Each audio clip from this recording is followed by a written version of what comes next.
Shut up and sit down.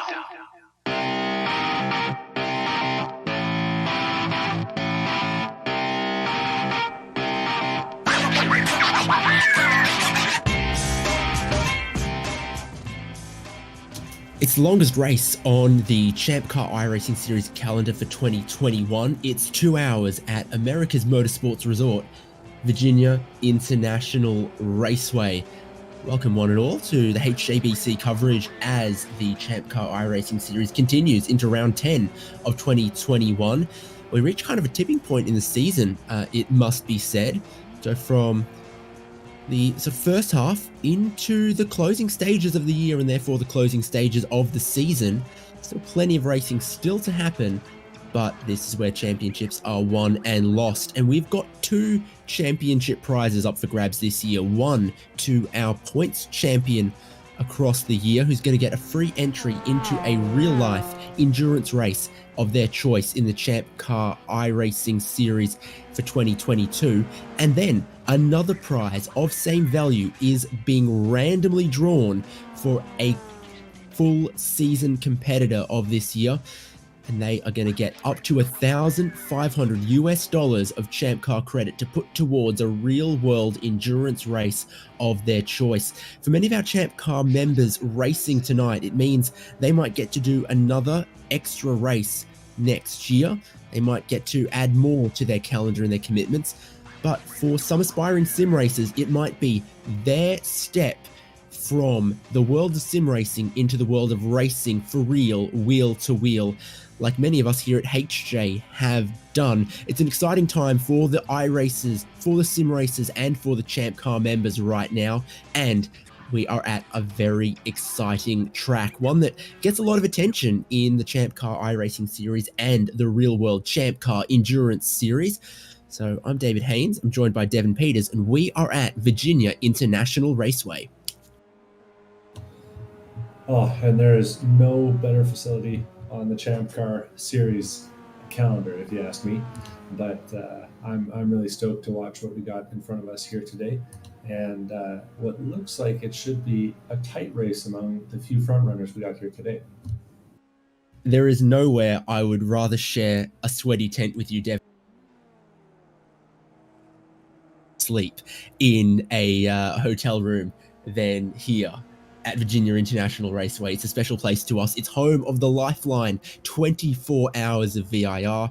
And in homage to that, here in the ChampCar iRacing Series, we've got a double-length special. 2 hours of racing coming up, but it's qualifying right now. Devin Peters, we're looking at some of our championship contenders out on track doing qualifying right now.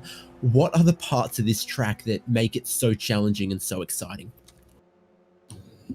Well, this track has so many fast and committed corners. It's hard to pick one to start on, but as we see them coming up the straight here, it's not that fast in an NCB on it, maybe only 120, 110 miles an hour as you're flying up the thing full throttle, but the car is unsettled the whole way.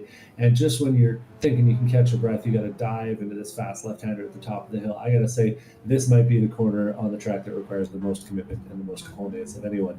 Of course, the crowd favorite, Oak Tree, and the Oak Tree is still here in our version of Sim. But then there's Roller Coaster at the far end of the track, right? So, there's so many places to go wrong out here, and there's so many great, memorable signature corners on the track that it'd be hard to pick just one. There's a bunch of people out on track right now in our sim racing session who've driven many, many laps of VIR before, and driven many, many more laps than me, yourself included, Devin. But in the 6 or 7 laps that I was able to cut around here, I think physically Roller Coaster scared me the most, but intellectually Oak Tree did, because it's not as fast, the undulation's not as scary at Oak Tree, but the walls and the consequences are so much closer. And if we're going to see anyone in the walls and in the barriers tonight, it's probably going to be at Oak Tree. Well, and you know that the forecast for VIR is already shaping up to be doomy and gloomy. They've announced rain for iRacing. It's not implemented yet, but I can tell you that oak tree corner and the corners leading up to it in the rain are plenty spooky in the middle of the night out at VIR, where there's no lights and just forest for miles. But yeah, I've put the car backwards into oak tree, and I can tell you it's not a pleasant experience. That's for sure. I think every single person in the commentary box tonight has cut some laps of VIR, if my memory serves correctly. Shout out to our director and producer, Michael Derby, who makes these pictures and the overlays and the graphics possible so that you can tune into this broadcast of ChampCar iRacing series. Thank you for joining us. We have just 4 minutes of qualifying left before they start waving the checkered flag.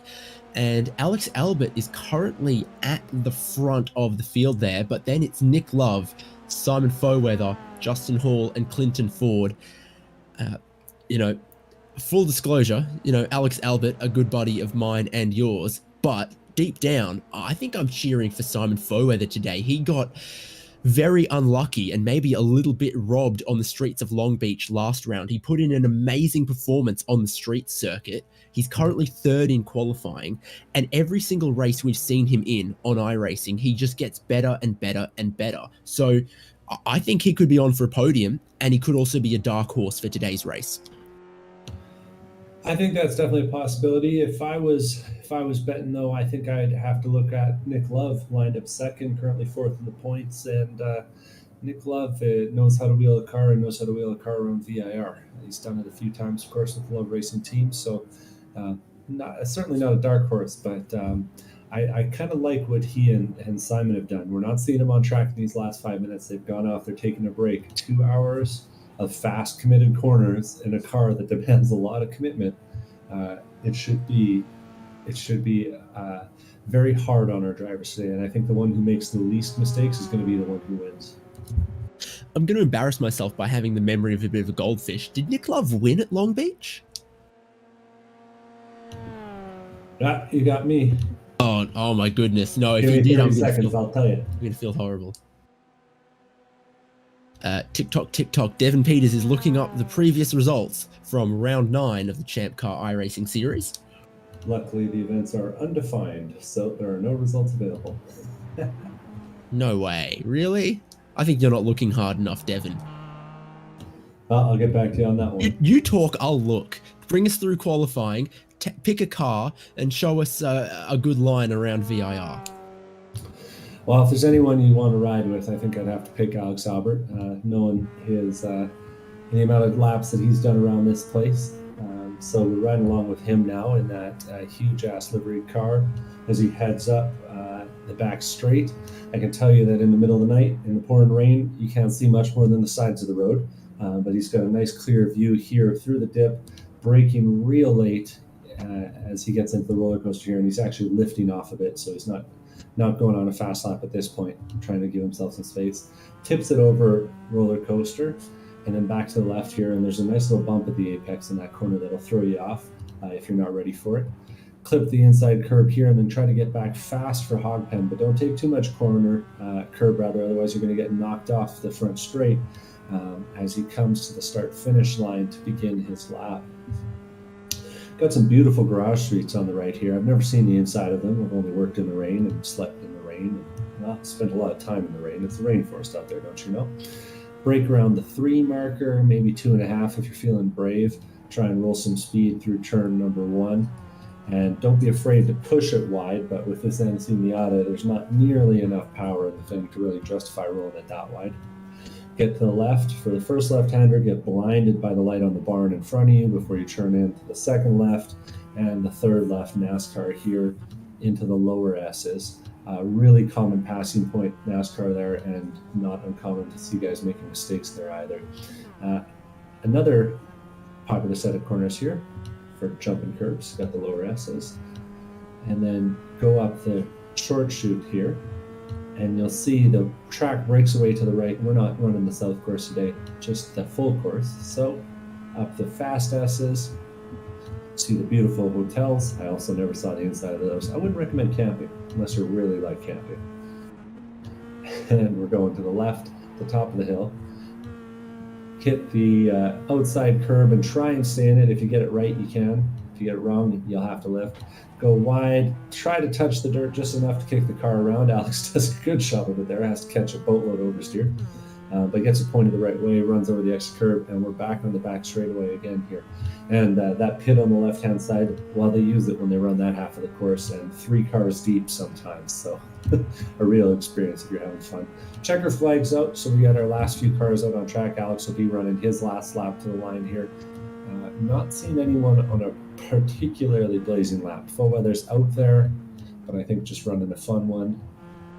And everyone else looks like they're getting themselves some water, and getting ready for what will be a long and demanding race here.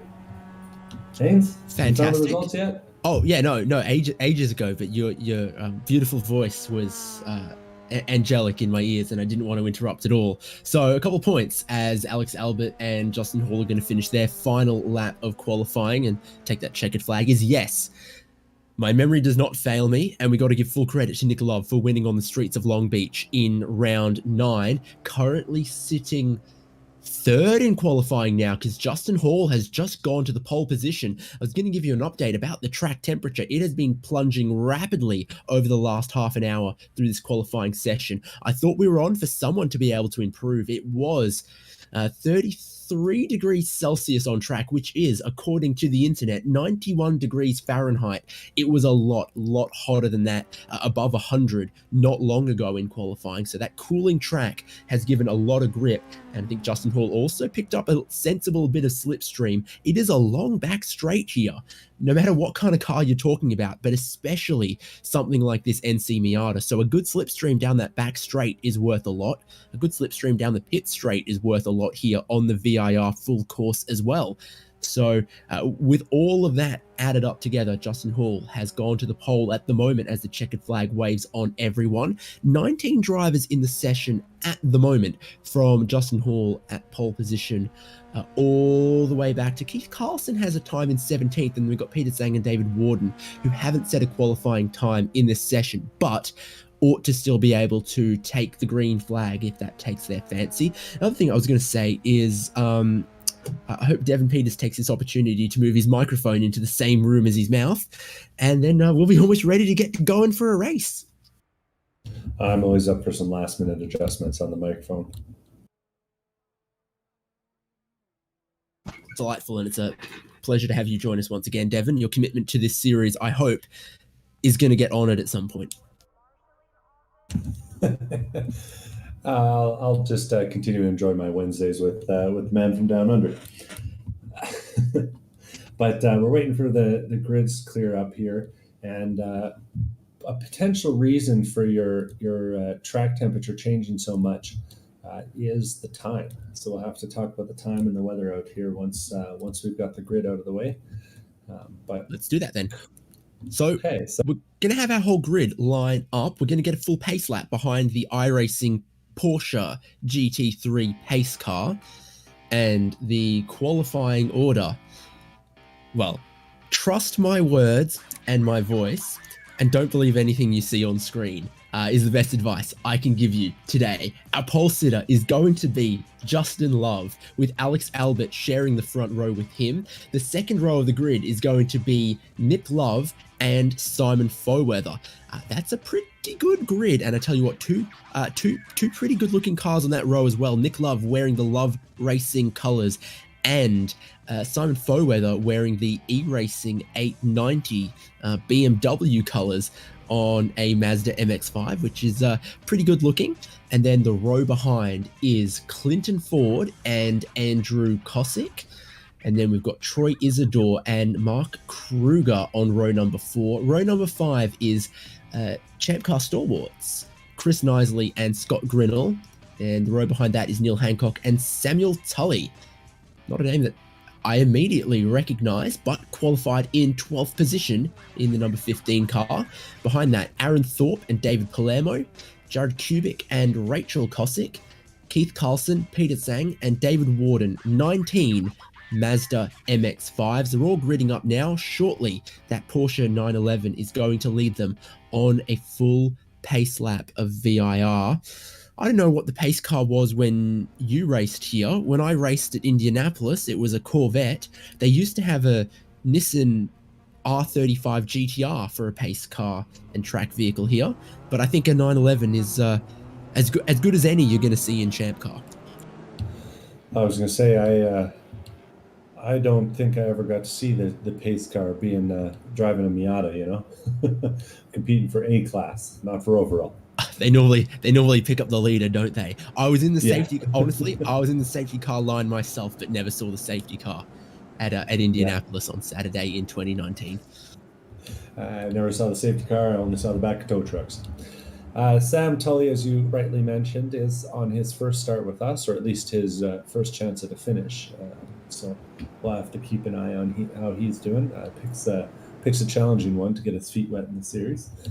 And yeah, a couple names that you did mention there, Alex Albert and Justin Hall, of course, 1 and 2 in the points right now, and pretty tightly packed. Justin Hall will be looking for his first win to try and sort that out. Don't see a sign of Keith Carlson here. He might have. Oh, actually, no. He's back in 17th place. So this will be a challenging one for him to pick up points on because he's third in the points overall, but 17th place is not what he's going to be looking for. Nick Love, of course, points contender, 4th place. Simon Foweather, 6th in the points, 4th on the grid. And then a couple other names. Cossack is 8th in the points, starting from 6th today. And I think that's about it for real championship contenders. Of course, everyone can win. $1,500 going to one lucky person who attends and participates in 50% of 12 of the races. Yeah, I'm looking forward to this one. Now, I mentioned, well, no, I'll hold off on that just because I don't want to be talking about something as we go to the green flag. Any final thoughts, Haynes? It's about a little while to the green flag. Was it going to be about how rapidly the Earth is spinning in this server? Yeah, you might notice some drivers feeling a little nauseous after about an hour in the car because the Earth is spinning rapidly. The sun is rising and setting. In this case, it'll be setting very rapidly because we are on 8 times speed in the simulator. So it's currently 5:30, but for every 1 hour of real time, 8 hours in real time is going to pass. And so those of you doing a quick little mental math on your fingers there, we're going to finish this race. If we started at 5, 16 hours later, that puts you, 9 in the morning, something like that. So we are going to drive all the way through the night and get the full experience, as well as having the wind and the weather change as much as it might. No rain possible in the series here, of course, but all other varieties, cold and fingers rain, crossed soon. Cold and fog and heat and all that. Yeah, exactly. We are going to start here in the afternoon sun, race through the evening, through the night, and then into the morning. And Jared Cubitt's had some problems coming through the roller coaster on the pace lap. That's not going to concern our leaders. Justin Hall's getting ready to go. The pace car is looking towards pit entry on the exit of the hog pin. And the pace car is in. Justin Hall is our pole sitter. He puts the power down at the green flag, but he might have held the field up a little bit too long. Oh, Alex Albert needs to check up a little bit. Simon Foweather doesn't know what to do about that. Albert, I'm watching Peter Zhang in the middle of the field. He's gotten a huge run. He's passed like 7 cars on the front straight here.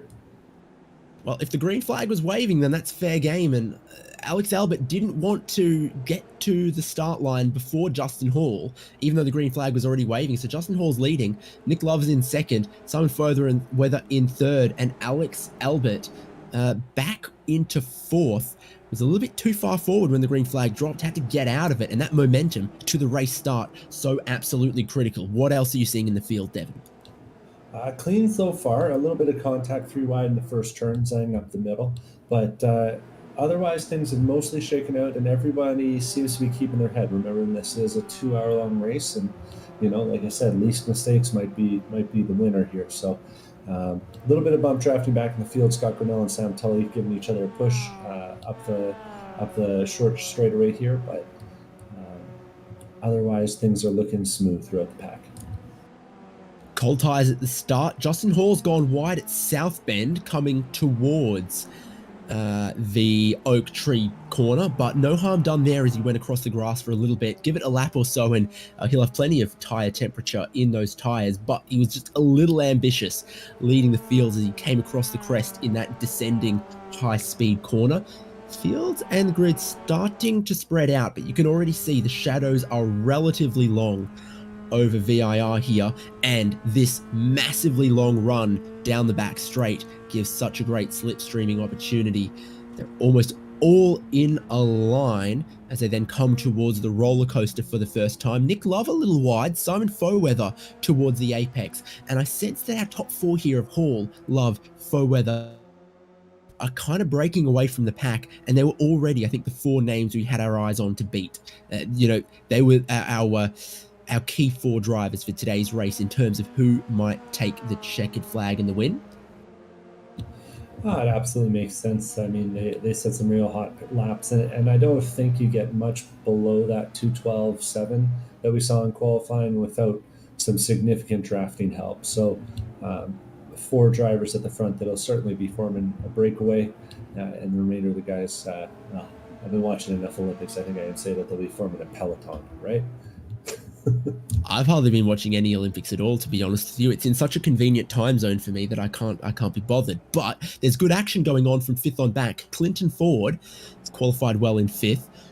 Got Andrew Kosick right behind him, and Troy Isidore and Keith Carlson picked up some big spots already so far, and he's looking for some more. He's got Chris Knisley in a new livery right behind there as well. So I'm watching Keith Carlson with a great run through the lower S's. Normally, you wouldn't try to pass in these lower horsepower cars before the climbing S's, but Keith Carlson really looks like he's thinking about it, but had nowhere to go with it. So he's trying to shape up for a move, trying to keep his progress going forward through the field against Troy Isidore, but there's nowhere to pass through this section here unless you're super gutsy or you force the other driver into a mistake. He's trying for an over-under through South Bend. What on earth does that ever happen? It looks like he's going to get it. But that's kind of the game you have to play when you start from the back of the grid. And like I said, Carlson didn't really put in a qualifying lap, opting instead for the start from the back. Yeah. But he is our third place in the points, so we'll be having to keep an eye on his progress, because one little wrong move between Justin and Alex, and well, all of a sudden we might have a new points leader by the end of today. Funny, isn't it? Second and third in the points with no wins to either of their names, but Justin Hall and Keith Carlson have just showed up, finished well, got to that checkered flag and bagged a bunch of points in a lot of races so far, and that does put them in a position where if they can snatch a win later in the season, suddenly they will jump up into a really good championship position. So Keith Carlson in the opening 2 laps here has picked up 10 places and trying to get a couple more. I see 10 on JRT, but he's looking for 11 here on Clinton Ford. Yeah, Clinton Ford ran it a little wide that time through hog pen and ran into the classic problem. You push it a little wide on the outside, you get 2 tires off in the dirt, and then all of a sudden you have to lift, and oh, what's that? You're going to lose a second and a half down the straightaway because you didn't have your foot flat to the floor? Yep, yes you will. And that's what he experienced on the exit there. So your pole sitter, Justin Hall, still in the lead. Albert still rolling around in 4th. Love and Foweather picked a position off him right at the start, and that's the order they continue to run in from the top 4. There's now 7 seconds from Albert in 4th to Andrew Kosick in 5th. That's where the battles are starting to happen, because Keith Carlson's going to range up on the back of Andrew Kosick. I would think the pace that he is going at the moment, the way he's been able to carve through the traffic so far, is still dragging Ford and Isidore and Knisley along with him. But you can tell the difference between the guys who've done a lot of laps here and the guys who haven't. You really have to get on those curves at the bottom of the S's to get a good run up the upper S's. And some of these guys, like Carlson and Kosick, seem to know that already, and some of these other guys will have to learn it over the next couple hours. But that's the nice thing about endurance racing, right? You get a little bit of time to get your feet underneath you. You can put in some good laps once you're comfortable.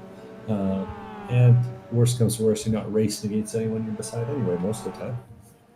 Sephiroth here. Chris Knisley is ranging up on the back of Troy Isidore. Big slipstream down this back straight, like we mentioned, past the South Course pits, heading down towards Roller Coaster, and he's showing the nose in the 691. It's Chris Knisley. He's way deeper on the brakes, and I think he's on the right line for Roller Coaster. That's a position for Chris Knisley.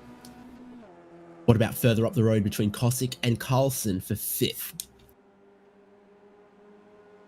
Still got Kosick ahead in that minty fresh looking metallic blue car, with Carlson trying to find some time on him. Pretty similar lap times last time by. Carlson did make some ground, but he does have a nice draft down the front straightaway here. Won't expect to see him convert, but we did see him make a pretty sweet move through South Bend last time by, so we'll see if we get to see another one of those, or if Kosick's going to keep missing apexes and give Carlson a chance earlier. Track cooling off as that sun rapidly gets lower in the sky. Carlson 2 seconds faster than Kosick on the last lap. He's already right at the bumper. And again, you come to this point here where you come through NASCAR and left hook and into the lower S's and into the climbing S's, and there's not many great places to pass till you get to Oak Tree and Roller Coaster and then back around to turn 1 as well. And Clinton Ford is right in the picture as well. So what's Carlson going to do? What can Carlson do other than just be a car length back off the rear bumper of Andrew Kosick at the moment? He's not even a car length back off the rear bumper. He's almost given a little nudge uphill. Oh, taking a look to the inside at South Bend as well. And I think if he's just got the the strength to come around the outside here again, he's going to do it. Oh, he's going to get a little bit of the grass, which didn't help him. That's so easy to do around the outside there, to get a little bit of the grass. He is in front now. He's sort of scared Kosick out of that position, but Clinton Ford's got the best run of all 3 of them. Yeah, and that's a scary place to be, I'll tell you. Been on the outside of that corner 2 times. One time it was fine. The other time I ended up in the fence. I've only got the wheels up on the outside curb there and thought, yeah, that's enough. An extra foot and I'd be in trouble. Extra foot wider and I'd be in trouble on this line. Kosick still feeling a little bit of the pressure here. It's letting Carlson get away, and Clinton Ford is lining up. Narrower entry into the hog pen's not going to help him carry momentum off and onto the pit straight, underneath the nice hotel rooms and past the pit lane. These 3 still in order here. Ford is close. He's got speed, but he just hasn't positioned the car in the right place at the right times to take a run and a swing at Kosick. A little bit spicy deeper down the field. I'm watching the brakes from Andrew Kosick. He's hit the back of Keith Carlson, who has a little bit of a slide. Clinton Ford's going to come through and grab positions off both of them, but Andrew Kosick has just missed his braking marker, rearranged the bumper of Keith Carlson. Both of them are going to get back on track, and I don't think there's too much damage, but that is a classic case of looking in your mirrors rather than at the braking markers. Well, it is nice out here at VIR. They got plenty of room in the runoff for you to make a mistake. But if you go too far, the marshals might not find you in the woods. We do have barriers around the outside of this track, but I'm not sure that they're all there in real life. At least not last time I was there.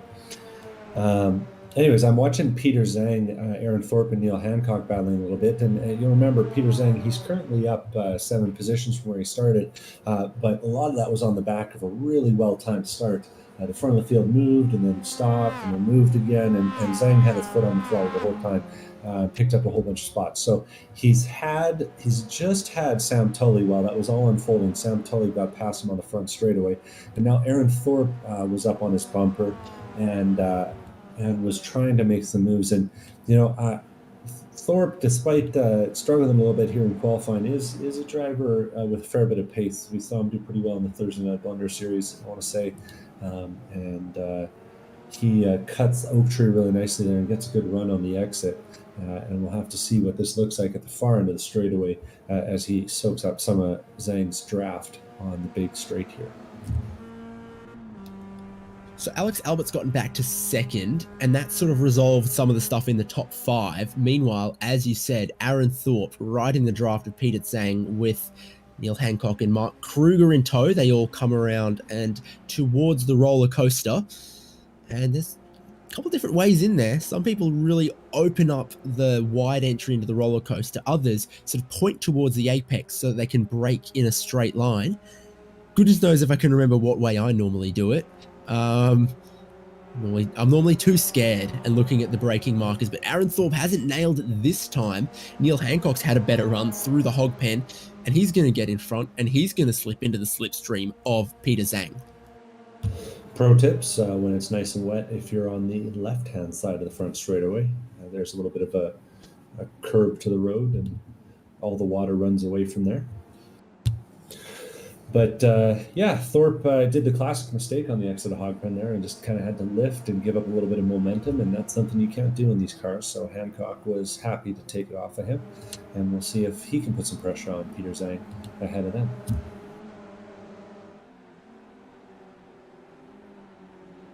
Time flies when you're having fun with your friends. Almost 15 minutes into this race now. We've had 5 laps and 12, 13 minutes of racing. Justin Hall, 3 seconds clear in the lead, is doing really, really well for himself. Albert's back in a second, might try to close that up. Nick Love is slipstreaming off Alex Albert, and Simon Foweather has maybe had a mistake somewhere because he's dropped back a little bit, but still, that top 4 have a lot of time in their pockets compared to 5th on back, where Clinton Ford and Keith Carlson are going to keep having a great little duel. Yeah, I want to say that Foweather's mistake was that time through Oak Tree, just got it a little hot on the way in and wasn't able to get it quite down to the apex by Oak Tree there. Another battle Ford, worth watching is Carlson and Ford, yeah, coming down the back straight side by side, and Carlson's eating a little bit of that side draft up, and his car is a little bit worse for wear, which will have an impact on this this track. Enough long straightaways that rear bumper being bent up like that will be a factor, but it's not a factor in the braking zone as he easily goes around Clinton Ford. Saw him giving Clinton some pretty solid bump drafts on their way up through the S's, if I'm being honest. So Carlson realizing that he's got 18 seconds to the front of the field and he's got to eat some of that up if he wants to be in contention at the end of this thing, because the leaders are making no real mistakes as far as I can tell. Yeah, at the moment, it looks like the fastest clean lap of the race belongs to Simon Foweather back in 4th. So clearly he has had a couple little errors and a couple of mistakes. Alex Albert, 6 laps in, yet to log a clean lap. He's been brutalizing the track limits in a couple places. Yeah, and of course, for folks familiar with iRacing, it might be typical to have like a 17x limit, but this being a club race, we don't have any track limits, don't enforce them, and if you can find me a corner marshal from ChampCar that's going to hassle you about taking a little dirt on the exit or on the apex, then well, you can tell them that we said it was okay, right? Right, Haynes? Don't go off that. But anyway. Oh, you're going to drag me into this. But yeah, I think that's not a super hard thing to imagine around here. It's a fast-minute track, and a little mistake might not cost you a lot of time, but it will cost you an X if you're not careful. X's and the OOOs, they haunt me. Nick Love is stalking Alex Albert at the moment, though. I've been seeing that. We had this kind of performance from Nick Love at Long Beach where I don't think his like 1 lap pace necessarily set the world alight, but it was the kind of thing where if you drove 98% of your pace and never put a foot too far wrong, you were always going to be pretty smooth, pretty consistent, and across a race distance, that meant good speed. And he's clearly not making too many errors, and also then benefiting the slipstream off the car in front, which is always worth a bit. And you're only going to drop away and throw that away if you have a giant error. So he's staying close enough to Albert. Albert might be just starting to reel in Justin Hall as the balance of the car changes, as the tires heat up and then also begin to wear a little bit. We've had this, we had this big time at Long Beach where some drivers were taking no tires, some drivers took 2 tires, and some drivers took 4 tires. You imagine this 2-hour race is going to lead a lot of our drivers towards taking a bit more fuel and taking 4 tires?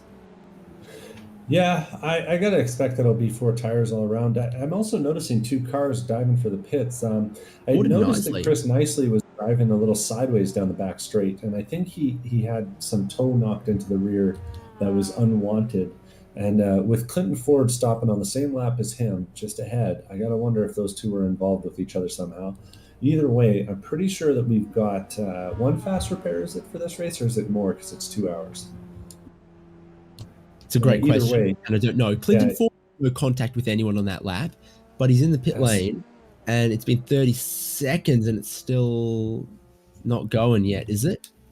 Yeah, no, and actually, I think Nicely hasn't gone either. So I'm not sure what the deal is there. Maybe they're just both taking full tanks of fuel because I believe everyone was allowed to start with 12.7 gallons, but I think that the Miata tank can hold a little bit more than that. I hear some revs on the pit lane, but oh, Ford Ford's is going. moving now after 56 seconds. Is Nisley going to have a similar pit stop time? Yeah, also You, 56.9 and okay, 57 seconds for Nisley. What's going on there? Is that just I've solved it. I've solved it.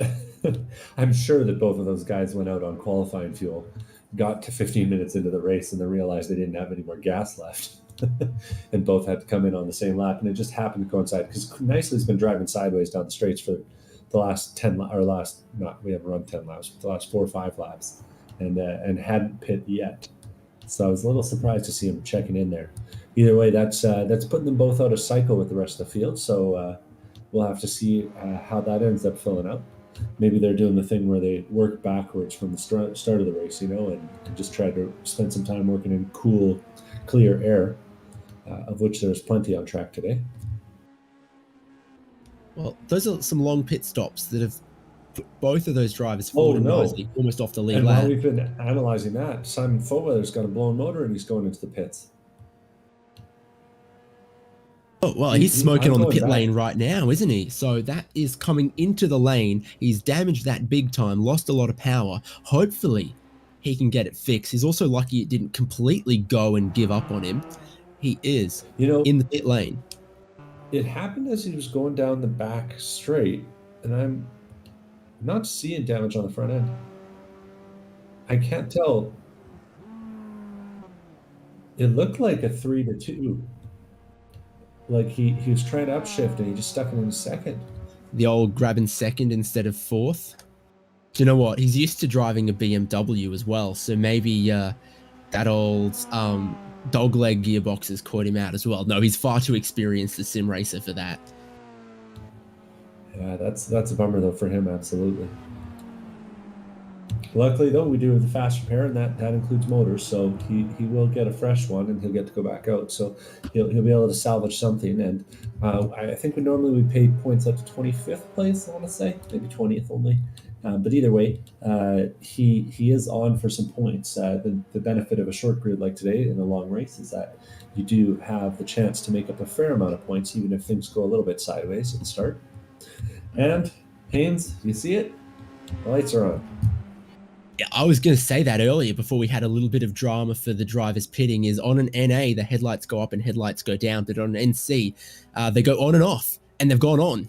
So it is headlights out there, and it is going to get very dark very quickly. Beautiful orange hues right now.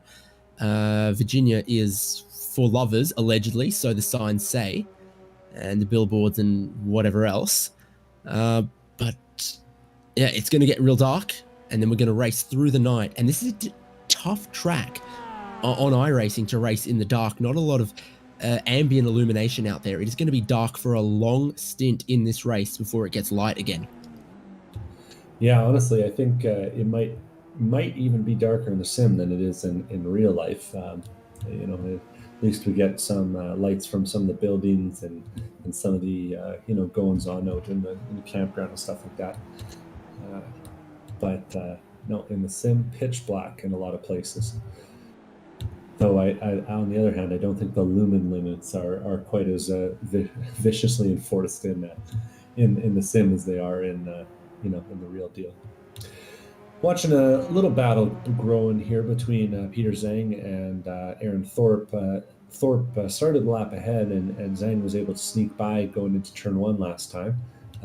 But this time, Thorpe had a bit of a run, but it looks like he's backed it up and decided to try and make a run on the exit. Likes his line a little bit more than Thorpe's through there, or sorry, than Zhang's through there.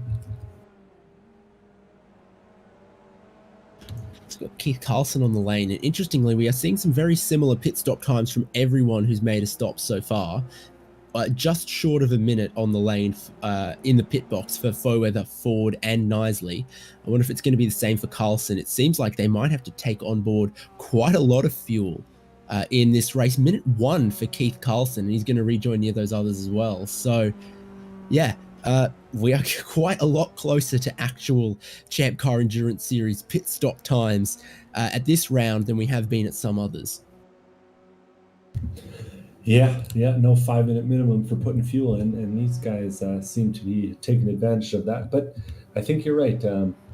Fullweather's course was caused by the motor going, but and nicely, you got to think it was because the wheel was a little bent. But it does seem like everyone wants to fill that tank all the way up, and I'm not entirely sure. Didn't get a clear answer from anyone on if it would be a one-stopper or a two-stopper that you were better off doing. Got to think it'd be a one-stopper, right? If you can. Yeah, you know, if you can, especially the amount of time we're going to race through the night here, the track is going to cool off. It is cooling off, so it's not going to be super duper tire dependent. It never really is in these cars.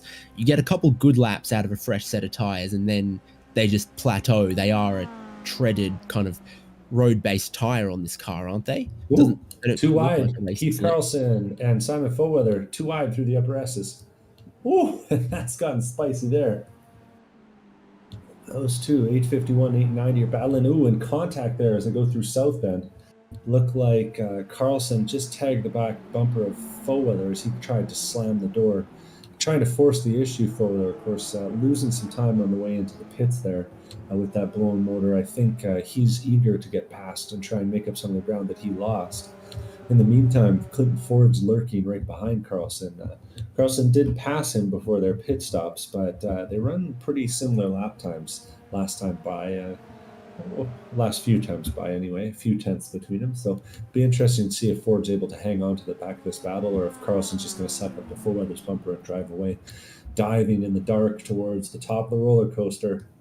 And you've got to have this one exactly right if you want to make the run work. So good for all of our drivers who've made these early pit stops, is they've all come out in exactly the same place on track. Foweather, Carlson, Ford, and Knisley have all made a pit stop, and they're within 3 seconds of each other on track. Pretty equal pit stop times. You can see Knisley's the headlights just in the background of the 3 closer drivers of Foweather and Carlson and Ford. So that's good that the drivers who've made these early pit stops aren't, you know, being relegated to an hour of driving super lonely before everyone else makes their pit stops. What they can't afford is actually too much contact now that they've made those pit stops. Any damage from here on out would force them into an extra pit stop or even potentially some lengthy repairs. Yeah, and that's definitely not what you want to see. And we are starting to see, I'm just scrolling through the field, and, you know, I just watched Samuel Tully put a couple tires off. I watched Aaron Thorpe put a couple tires off. A lot of these corners, especially the exits of the corners here, are unsighted, even with the headlights on. Oh, we got someone backwards there. Just caught that on the broadcast. That looked like a purple car. I think it was Rachel Kostic. Rachel Kostic, yeah. But yeah, super easy to do, because best headlights in the world don't help you if the corner's, you know, out your right-hand window, and that's the case in more than a few places here. It's hard to spot the apexes, and it's even harder to spot the exits of the corners. And in a momentum car where you really depend on getting back to throttle early, well, that could be extra punishing out here. So I think we'll start to see some attrition here as people learn the limits of the track in the dark.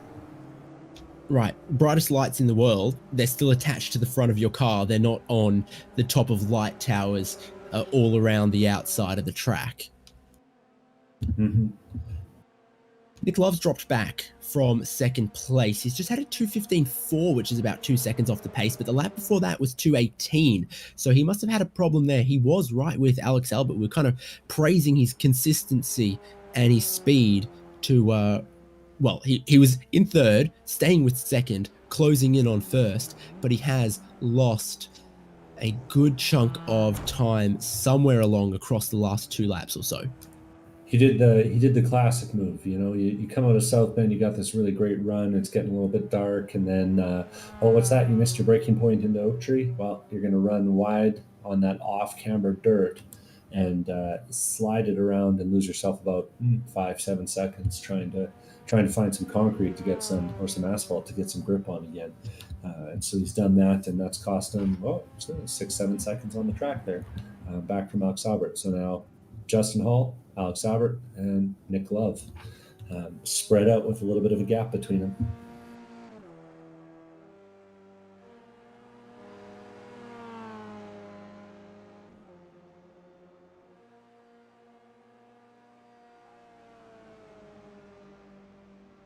And I got to say, our closest battle on track right now that I'm seeing. Well, Neil Hancock's just gotten by Andrew Cosick in the last lap or so. Neil Hancock's got a slightly rearranged rear of his car, which is well and truly illuminated by Andrew Cosick immediately behind him. When Cosick's got real deep. Oh, it's Hancock who's gotten super deep as well. Yeah. Those two tried two different ways into that corner, and they kind of needed a Goldilocks. I think that was Mark Kruger behind him that was playing that role, as he made up a fair chunk of time on both of them. Troy Isidore's having a little problem here as well. Sam Tully just got past him, and are we gonna see Isidore pit in, or is he staying out? Troy Isidore's staying out. He's just gotten it wrong at the top of roller coaster there and gone for a little adventure of his own. And these kinds of occurrences, luckily for you guys that are racing in the real series, you don't necessarily have the ability for someone to go back and look at the replay and see what happened. But I gotta say, as someone who's driven here, it's pretty common to see guys going all four tires off in some of the higher risk areas like roller coaster there, where it's hard to spot your braking point in the dark.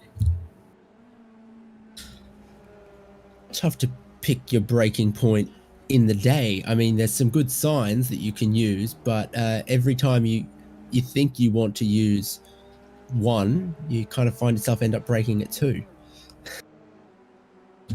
Yeah, commitment, man. It's a real thing out here.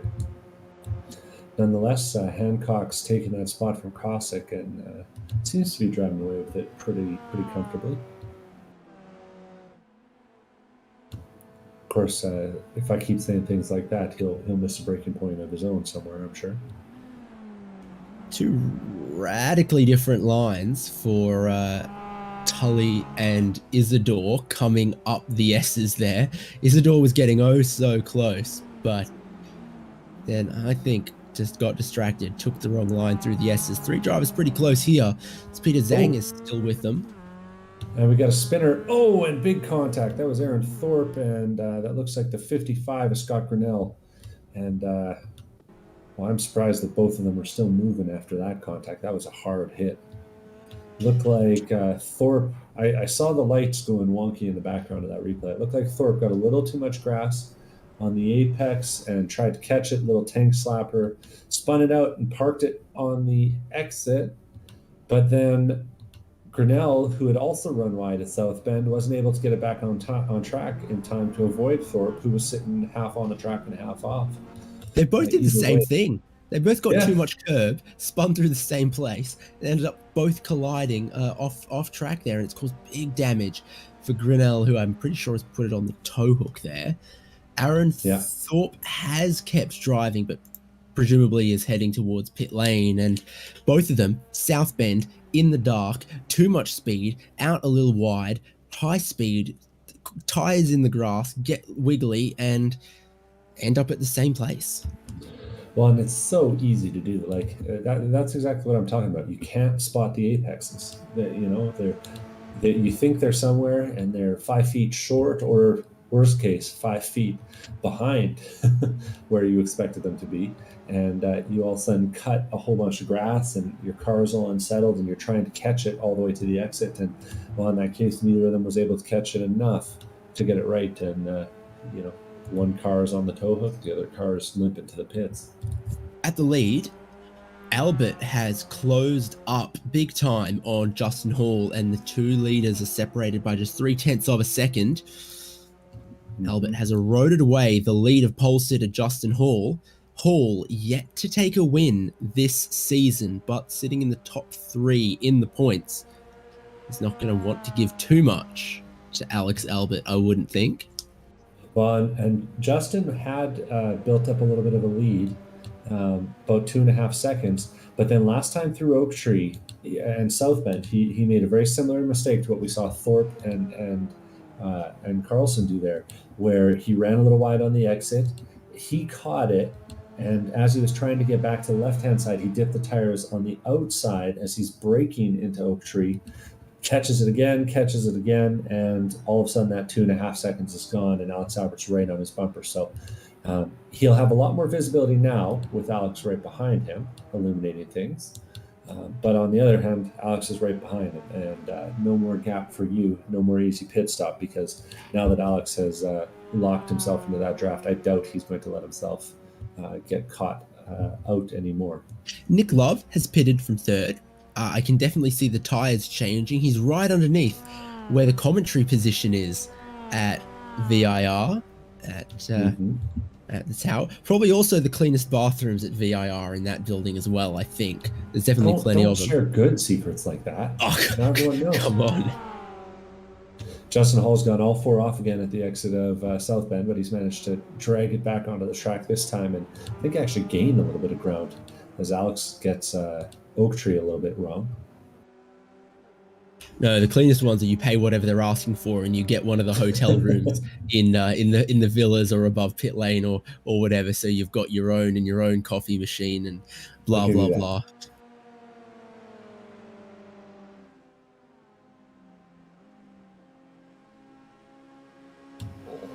Now, Grinnell has gotten back on track after his second stop, it looks like there. Yeah, second stop. And I'm thinking that one might have been for a little bit of damage. And I'm watching now Sam Tully and Troy Isidore. Isidore's just gone around Tully in the lower S's, which is a hard move to pull off, and he's got a sight set on Zhang.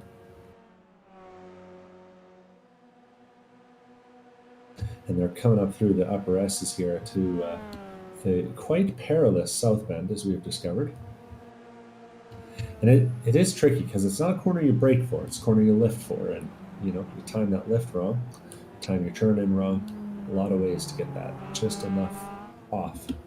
None of folks that are really familiar with VIR will notice that there is some runoff. And I've seen this is an older scan. Of course, the tree kind of gives that away, the oak tree.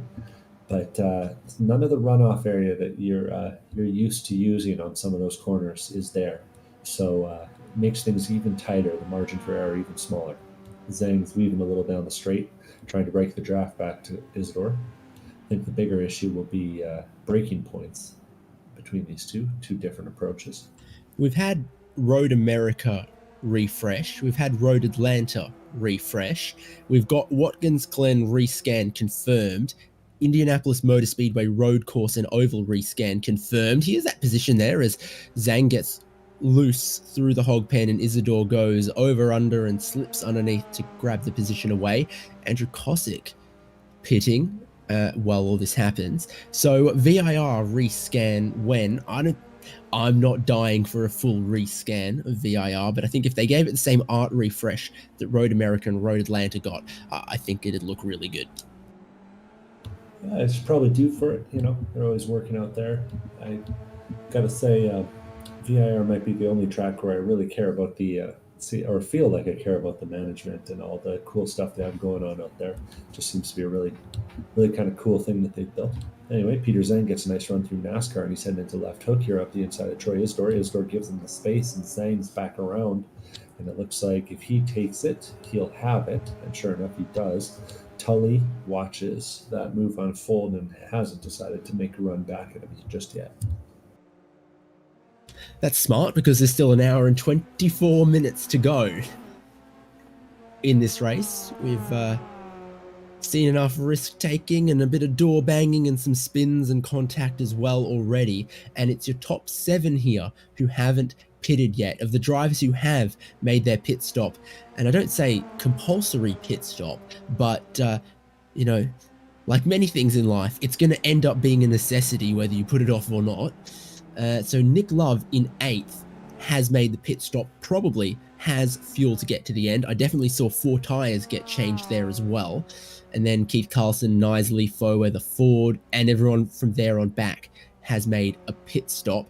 Scott Grinnell, I want to point out, has made one and only one pit stop here so far. So that was the first pit stop last time when they came in. Yeah, you're right about that. I misread my timing screen there. Did notice though that Carlson and Cossack and Thorpe, who have some of our more recent pit stops, and Cubitt, have all taken about 10 or 12 seconds more fuel than some of the folks who were stopping earlier. And I'm guessing that just down to a different in the amount of fuel available. Alex and Justin just both went all 4 off at South Bend. No fear for either of those guys. Anyways, noticing I think slightly Justin went off stops. and Alex just followed him. I think that's what's happening in the dark here. Is Justin Hall's got a big set of headlights on the front of his car, 2 big lights, and wherever he goes, Alex Albert's kind of following him. Easy to do during the daytime, so much easier to do during the night. Yeah, and it'll be interesting to see if Alex decides that he's got some pace that Justin Hall doesn't have in this phase of the race, because both of them very skilled sim drivers, without a doubt.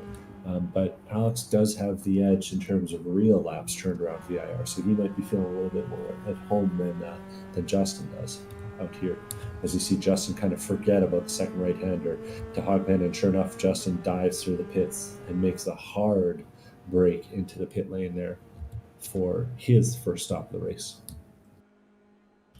Yeah, that's right. Pole sitter Justin Hall on the lane after 38 minutes or so. Going deeper into the race than some, but still earlier than Albert and some others we might see. Left-hand side tyres being changed right now for the Floridian. And the right-hand tyres in a second, I'm sure. Probably fuel still going in. And like our ChampCar Endurance Series teams lifting up the fuel jug to pour gallon at a time, and then another gallon, and then another gallon, the fuel, comparatively to other cars on the iRacing service, doesn't go in that quickly to this Mazda MX-5 Miata NC. So if you're waiting on the fuel for a couple hours of racing like this, it feels like it takes a long time. It's probably half a gallon a second, maybe a little slower. It's not particularly rapid. Yeah, half a gallon feels generous to me even. But I'm just watching Foweather and Nicholas Love and some of these other guys that have taken early stops from the lead pack there to sort of see where Justin's going to come out. Nick Love is coming over the top of Roller Coaster and just sweeping through the left, and then the right-hander that is Hogpen, as we see Justin Hall pulling away. So it looks like that Justin will have 10 seconds in hand, maybe a little bit more as we get down to turn number 1. He's having some fun with Aaron Thorpe because Hall's pulled out of the pit lane. He's a lap up on Aaron Thorpe. Hall's gone to the racing line, and Aaron Thorpe has gone, hang on, that's in my way. Thorpe's gone down the inside, and now seeing the blue flags, etc., let Justin Hall back through. But it was, all things considered, as he was merging out of the pit lane, a little cheeky of Hall to go for the racing line there as Thorpe was barreling down the pit straight at full racing speed. All settled now, but that's the kind of mess you don't want to get yourself into if you're battling for the lead of the race. Yeah, speaking of, not only are Peter Zhang and Sam Tully in the pits, but we've got Alex Albert in the pits. So battling for the lead of the race, has a little bit of extra fuel and decides to run it 1 lap deeper and take his fuel and tires a little bit later. So 1 minute and 12 seconds of service for Justin Hall, 1 minute 11 for Nick Love, 1 minute 1 for Keith Carlson, and 57 for Chris Knisley. So if Albert has a stop that matches some of the other drivers, and he's going for a 1 stop here, this could be a really quick one for Albert that could see him, 5 seconds, 10 seconds out in the lead. We'll see how much fuel he thinks he needs with 1 hour 20 an hour 19, but then round up a lap. Still to go in this race. Past 40 seconds, the tyre change has already happened and done. He's still just waiting on the fuel. He needs a lot because this is a 2-hour race compared to our normal 1-hour races in the ChampCar iRacing series. So the fuel still going on for Alex Albert. Mark Kruger, Neil Hancock are joining him on the pit lane. Troy Isidore, the only driver who hasn't pitted yet. We'll see if he pits at the end of this lap. And that'd be pretty... That'd be pretty in line with what we'd normally see. Minute 7 seconds and Alex Albert is out. They've only had 40 minutes of starting fuel. That's what's normal for this car in the 1-hour races, but there's still an extra hour on top of that to go. Alex Albert rejoins into the lead of the race. He's got new tires, he's got fuel, and as he rounds turn 1 and the timing catches up, I think he's about 3.5 seconds ahead of Justin Hall for the lead of this race. Yeah, it looks about right, and pretty much all of that can be accounted for by differences in how much fuel they took. By the looks of things, it looks like Alex was stopped about 5 seconds less than Justin Hall was. So, all the other things being equal, got to think that Justin's carrying a little bit more fuel than Alex is for the second phase of the race. Now, I'm pretty confident that this will end up being a one-stopper, just based on what we're seeing, but nonetheless... Based on the length of those pit stops, you know, we're not used to seeing 20 to 30 second pit stops. We're seeing minute pit stops. They're basically taking on twice as much fuel as the hour races, aren't they? Yeah, that's what it looks like to me. Also, what it looks like the track conditions are still challenging. I've just watched Nicholas Love take it off at the lower S's there, cost himself 3 or 4 seconds there, which is pushing him back ever so slowly towards Keith Carlson. But Keith Carlson probably has to be much more immediately concerned with the man behind him. No, not Scott Grinnell. That's Simon Foweather, who's just blasted past Scott Grinnell, who's now a lap down, and is chasing furiously after Nick Love. Sorry, Keith Carlson. That's what I meant. You got there. So I guess recapping your top 5 or so, now that everyone has made at least one pit stop, and it looks like everyone's taken about the amount of pit service you'd need to get to the end, though I'm still worried about people like Chris Knisley, who pitted super early and took about 10 seconds less fuel than Alex Albert. We might see Foweather and Knisley and Ford need to pit again unless they soft pedal it or manage to find more fuel saving as the tires that they're on wear down over the next hour and 15. But Albert leads from Justin Hall, Nick Love in 3rd. Keith Carlson's come from 17th on the grid to run in 4th place right now, and Foweather is in 5th. Like you said, faster than Keith Carlson in 4th last time, and only a couple seconds back. That could be our next battle, even though they're a little more spread out than they were before we had some of those pit stops all through the field. Well, and you can see them. I mean, these guys are on the limits in the dark, and the lighting really shows off how sideways these things are getting in some of these corners. 2:13s last time by, fastest lap in qualifying, low 2:12s. But the track being cooler, air being cooler, all those things coming together to provide a very different experience, not to mention the fact that you can't see anything for these guys out here at this point in the race. And for those keeping track, it is 11:45, so just a few more minutes real time until we see midnight, and maybe another half hour till we start seeing the sun make its appearance on the horizon.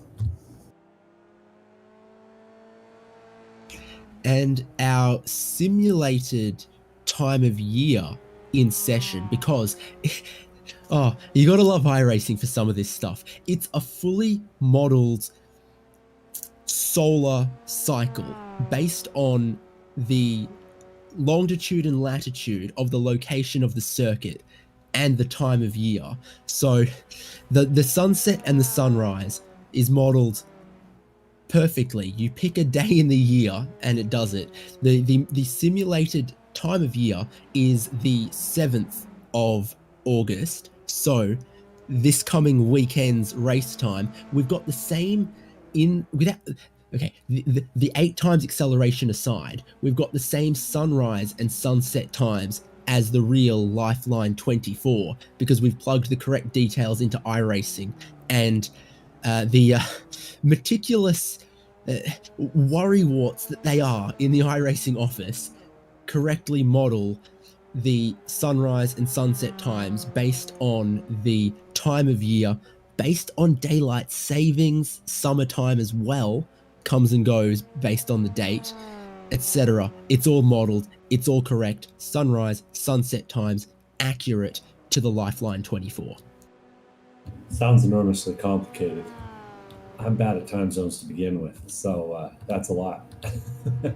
But you're absolutely right, and we can fact check them in a little bit because 6:26 a.m. is when we should expect to see the sun rising. Meanwhile, we're watching this little battle forming up between Sam Tully and Troy Isidore. Troy Isidore takes it wide on the exit, and that's going to really hurt his run. Got to expect that Sam's going to drive right by Troy there. But let's stick with this battle a little bit longer, because what I was noticing, and if you keep an eye out, you'll see this too, a couple of early turn-ins from these guys, particularly in those lower S's as well as in the upper S's, but where they're struggling to sight the apex and turning in a split second too early or a split second too late, or having to do like a second input, and it's throwing them off the line, just because if you don't know this track like the back of your hand and it's dark out, you will not be able to find your way around and be fast. And so we're really seeing the challenge that this gives drivers who are maybe a little bit less experienced around here. And I know the back of my hand, there's a scar on the knuckle for my right ring finger where I cut it open trying to put a shower rail on in 2013. Someone's going to use that to hack your social insurance number, I'm sure. It's not the password reset question for any of my accounts. Don't you worry about that. The other thing that I would briefly point out, though, about the way iRacing models the sunrise and the sunset is it even works for the Southern Hemisphere, for the circuits that iRacing have in the Southern Hemisphere, like Circuit Interlagos in Brazil and Bathurst and Phillip Island. I'm moderately impressed by that. I'm also moderately impressed by the driving of Foweather and Keith Carlson. Foweather is peeking out on the back straight and making kind of battle for the lead, though. Overtures. Battle for the lead, because Justin Hall's down the inside of Alex Albert at the roller coaster. Not the roller coaster, that's somewhere else out on track. That's turn one. Turn one. Oh, you know what? I bet you in the dark they didn't even know where they were, but that gap has closed up from 3.5 seconds. Justin Hall, what a monster in the dark. Yeah, just looking at it, I mean, averaging much faster than Alex Albert over the last few laps, and it pays off with a real quick one last time by, 1.2 seconds faster than Alex that last time by, and culminates in an overtake for the lead. Things are pretty spicy for third place as well right now. Carlson and Foweather, sorry, fourth place, yeah. Carlson and Foweather are neck and neck as they head through the left NASCAR and left hook on the bottom of the track here. You can't see a lot of Carlson in these conditions. You can see a lot of Carlson in these conditions. You can't see a lot of Simon Foweather in these conditions. Carlson's got a lot of MPI stickers on his livery, and Simon Foweather is running one of the more interesting ones we have in the ChampCar iRacing series, where he's taken the iRacing 890 BMW E30 livery, put it on a Mazda MX-5. So he's got the BMW M Motorsport colors. He's got BMW badges on it, but it is a Mazda MX-5. Someone's off the track in front of them through South Bend. That is right out of the way for Keith Carlson and Simon Foweather. I think it was Jared Cubitt or Aaron Thorpe. Those are the only two people who'd be in the right place at the right time, but it is no dramas for our battle for 4th and 5th here, as they've come under the oak tree. Foweather's had a good run. He's lining up in the slipstream of Keith Carlson, and the interior of that open top car is very well lit from the headlights of the car behind for Keith Carlson. Yeah, absolutely. And it's very distracting to have your, especially when he makes a move on you up the inside like this, you start to see roll bars get unilluminated and you go, what? Oh no. But sure enough, Foweather's got the move up the inside here. A little bit of late break and straight lines it, but he'll park it on the apex and take that spot away. And there's nowhere to go around once he's past you there. So Carlson will just have to eat some exhaust for a few turns here until they get to the front straight and see if he can get a run back around Foweather. Yeah, good clean stuff from both of them. Foweather up in fourth. He's even running the number 890 in sim on his car. Keith Carlson's running 851. Chris Knisley is running the Woodoo 691. Alex Albert's got the number 1 as defending champ in ChampCar iRacing series. Who else is running a good ChampCar number? On the subject of liveries, just to throw it back a little bit, I was going to say I prefer my liveries with a little bit of sacrilege. So I got to say my current favorite on iRacing is the pencil on the Formula V's because that just looks so right. I need to find one of those in real life, paint them up. Remember when our buddy Andrew Fawcett painted a BMW M8 GTE on the Pro Trucks? No, I remember when the Pro Truck showed up dressed like a BMW GTE, though. About the same dimensions. That's the joke. Yeah. Oh. No, yeah, that's some good stuff. Close between first and second, close between fourth and fifth. That's good. That's how we like it. Some strategy intrigue still to play out with who's got enough fuel to make it to the end without another stop, particularly out of some of those drivers who pitted really early. I mean, you look at the pit stop time and who took how much fuel, but the good ChampCar racers will know that if you pitted really early, you might not have had room in the fuel tank to put in enough to still make 90 minutes of racing. So if our leaders, Hall and Albert, thought that over a minute of fuel was necessary, goodness me, drivers who took under a minute like Foweather and Knisley and Ford are going to either have to hope that this race goes a little bit shorter, hope that they can lift and coast a little bit, something, because they're clearly 1 or 2 gallons shorter than the leaders are. Yeah, that's absolutely going to be a factor. I know for a fact that Justin Hall and Alex both run some third-party programs. So you got your whole variety, your JRTs, your crew chiefs, whatever, to do some of the maths. So if those calculations are incorrect, then they got a bone to pick with someone. But I got to expect that they're right. Apologies, my dogs have decided they want to be on the broadcast. No. To be fair, the people are probably more interested in that than me.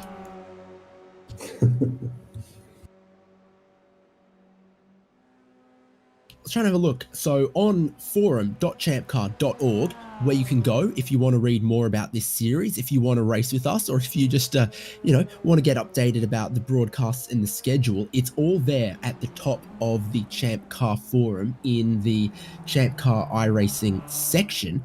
But there is a good pinned post there, and I feel like there's definitely some links to JRT and crew chief and other things that you can use that are recommended to help you, just have that virtual crew chief help you calculate some of the estimated race time remaining and estimated fuel required and stuff. There is many helpful links and many helpful people in the iRacing section of forum.champcar.org. And Alex Albert will tell you what he knows. Justin Hall will tell you what he knows. You and I will. Tom is very active on the forum, as are many other people. I'm thinking Andrew Cosick posts weekly where he puts up practice sessions and other things that anyone with an iRacing membership can go ahead and join. And, you probably have a good discussion with him, I'm sure. There's a Discord server as well. So people who are thinking about joining, or current racers who are, watching the broadcast back on replay, there's definitely plenty of advice out there, if you're curious about what other drivers are doing and how they're going about it. Yeah, absolutely. You can even learn more about the rain that they're bringing to iRacing in the near future here, and it'll be My expectation is it'll be a lot better modeled than some of the other attempts we've seen it rain in recent years, whether that's Project Car 3 or some of the other ones. But don't want to start the fanboys raging, so I'll leave it at that. But I'm looking forward to see how that feels around here, for sure. You're a bit of a rain master, or whatever the German word for that is that they called Michael Schumacher. So I've heard. So I'm sure you're looking forward to it. I've done it. I'm looking forward to it. I've done I'm not sure I appreciate being mentioned in the same breath as Michael Schumacher.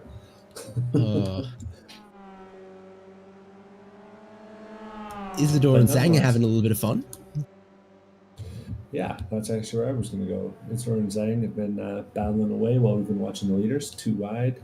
Go back to straight through with Zhang getting the upper hand again. Those two have gone back and forth more than a few times this race.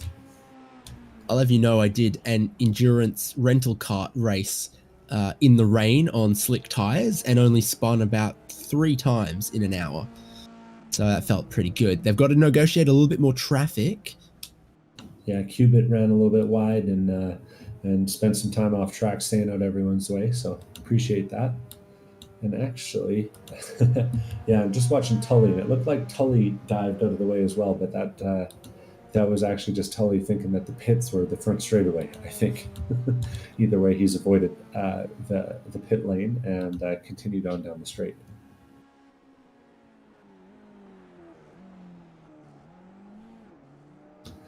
Really so dark out here, though.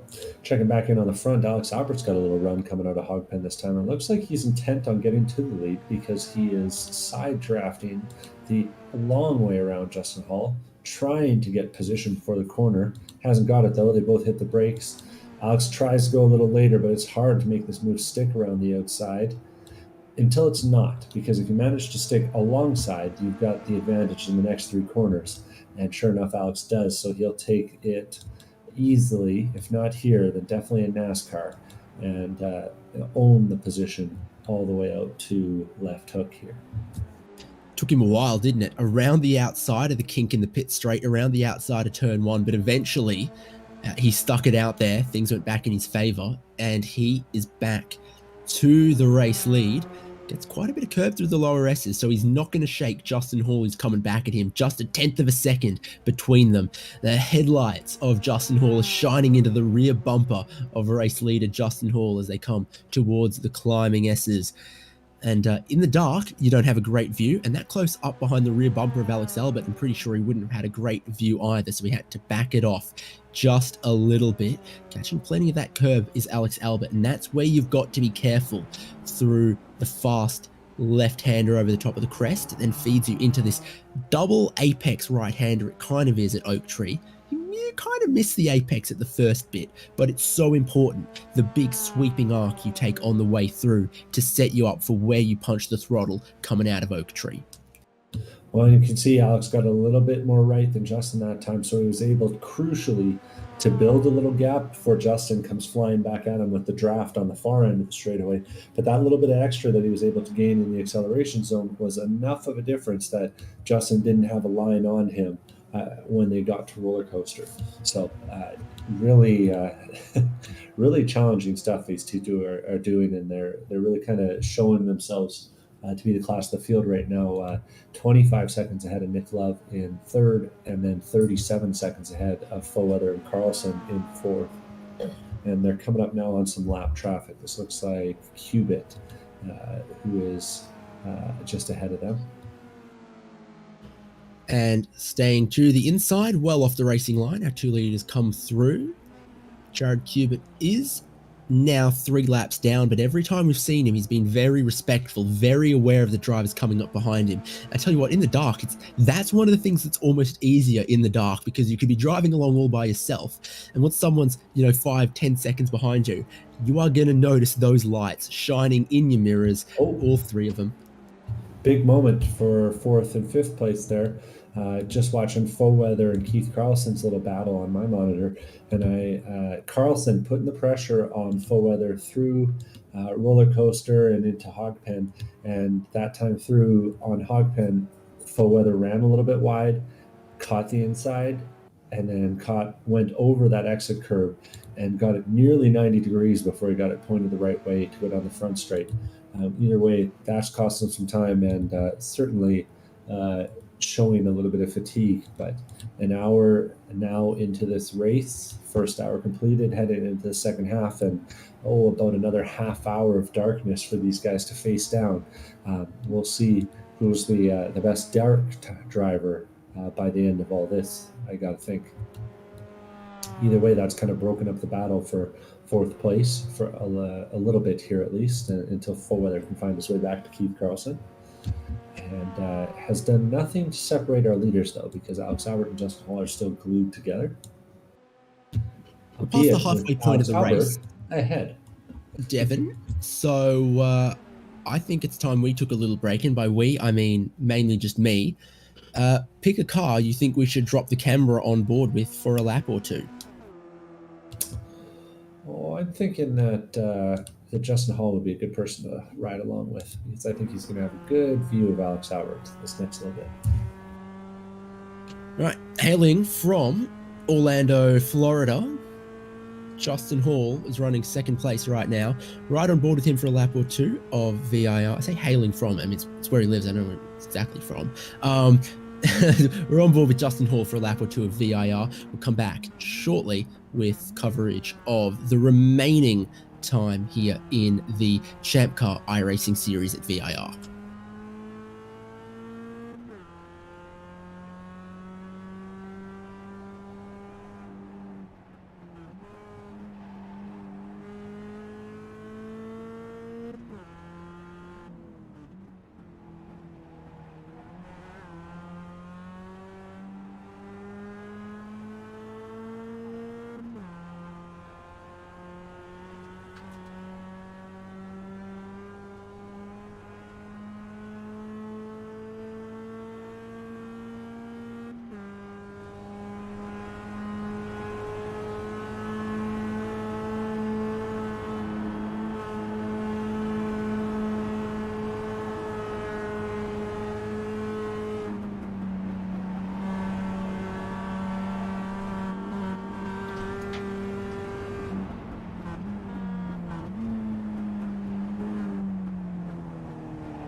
There you have it. I hope you enjoyed that nighttime view on board with Justin Hall as he pursues Alex Albert for the lead in round 10 of ChampCar iRacing Series.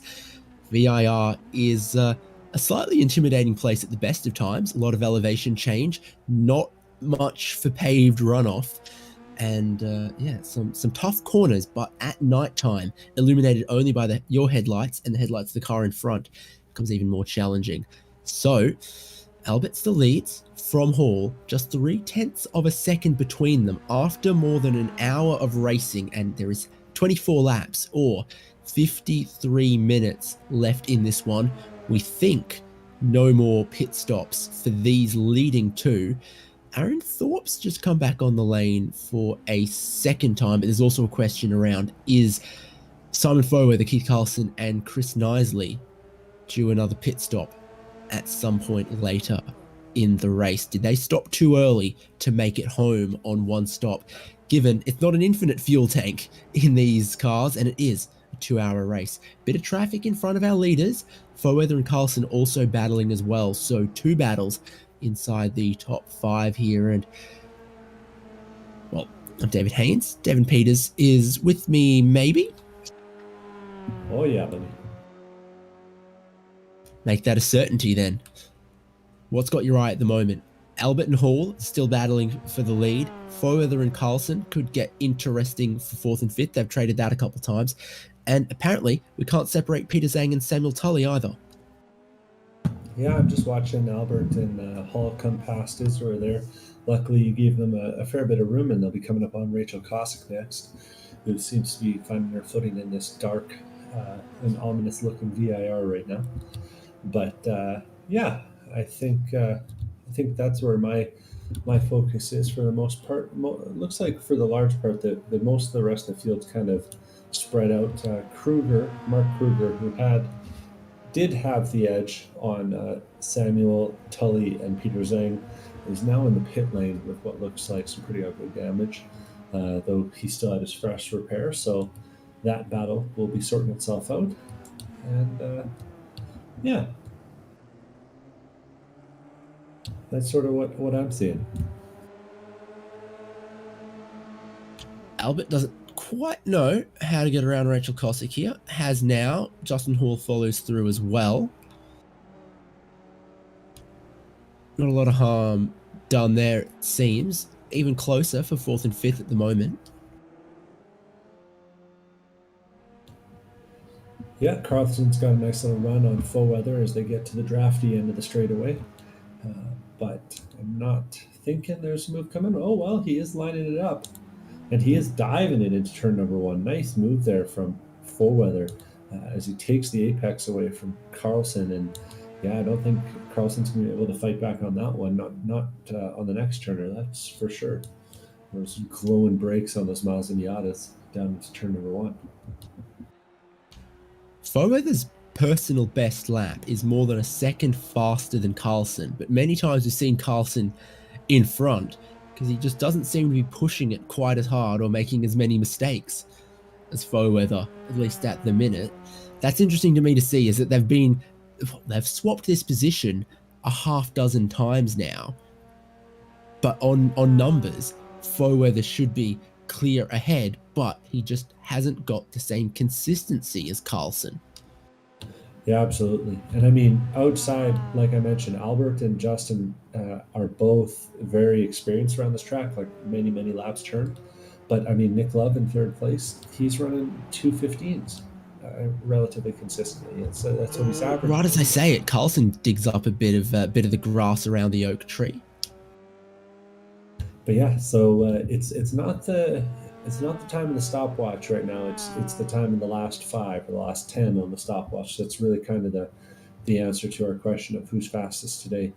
But it certainly looks like taking risks is not paying off for everyone in the top 5 the same way, as Albert and Justin seem to be able to make it work, and Love, Carlson, and Foweather are all struggling in their own ways as they round up the top 5.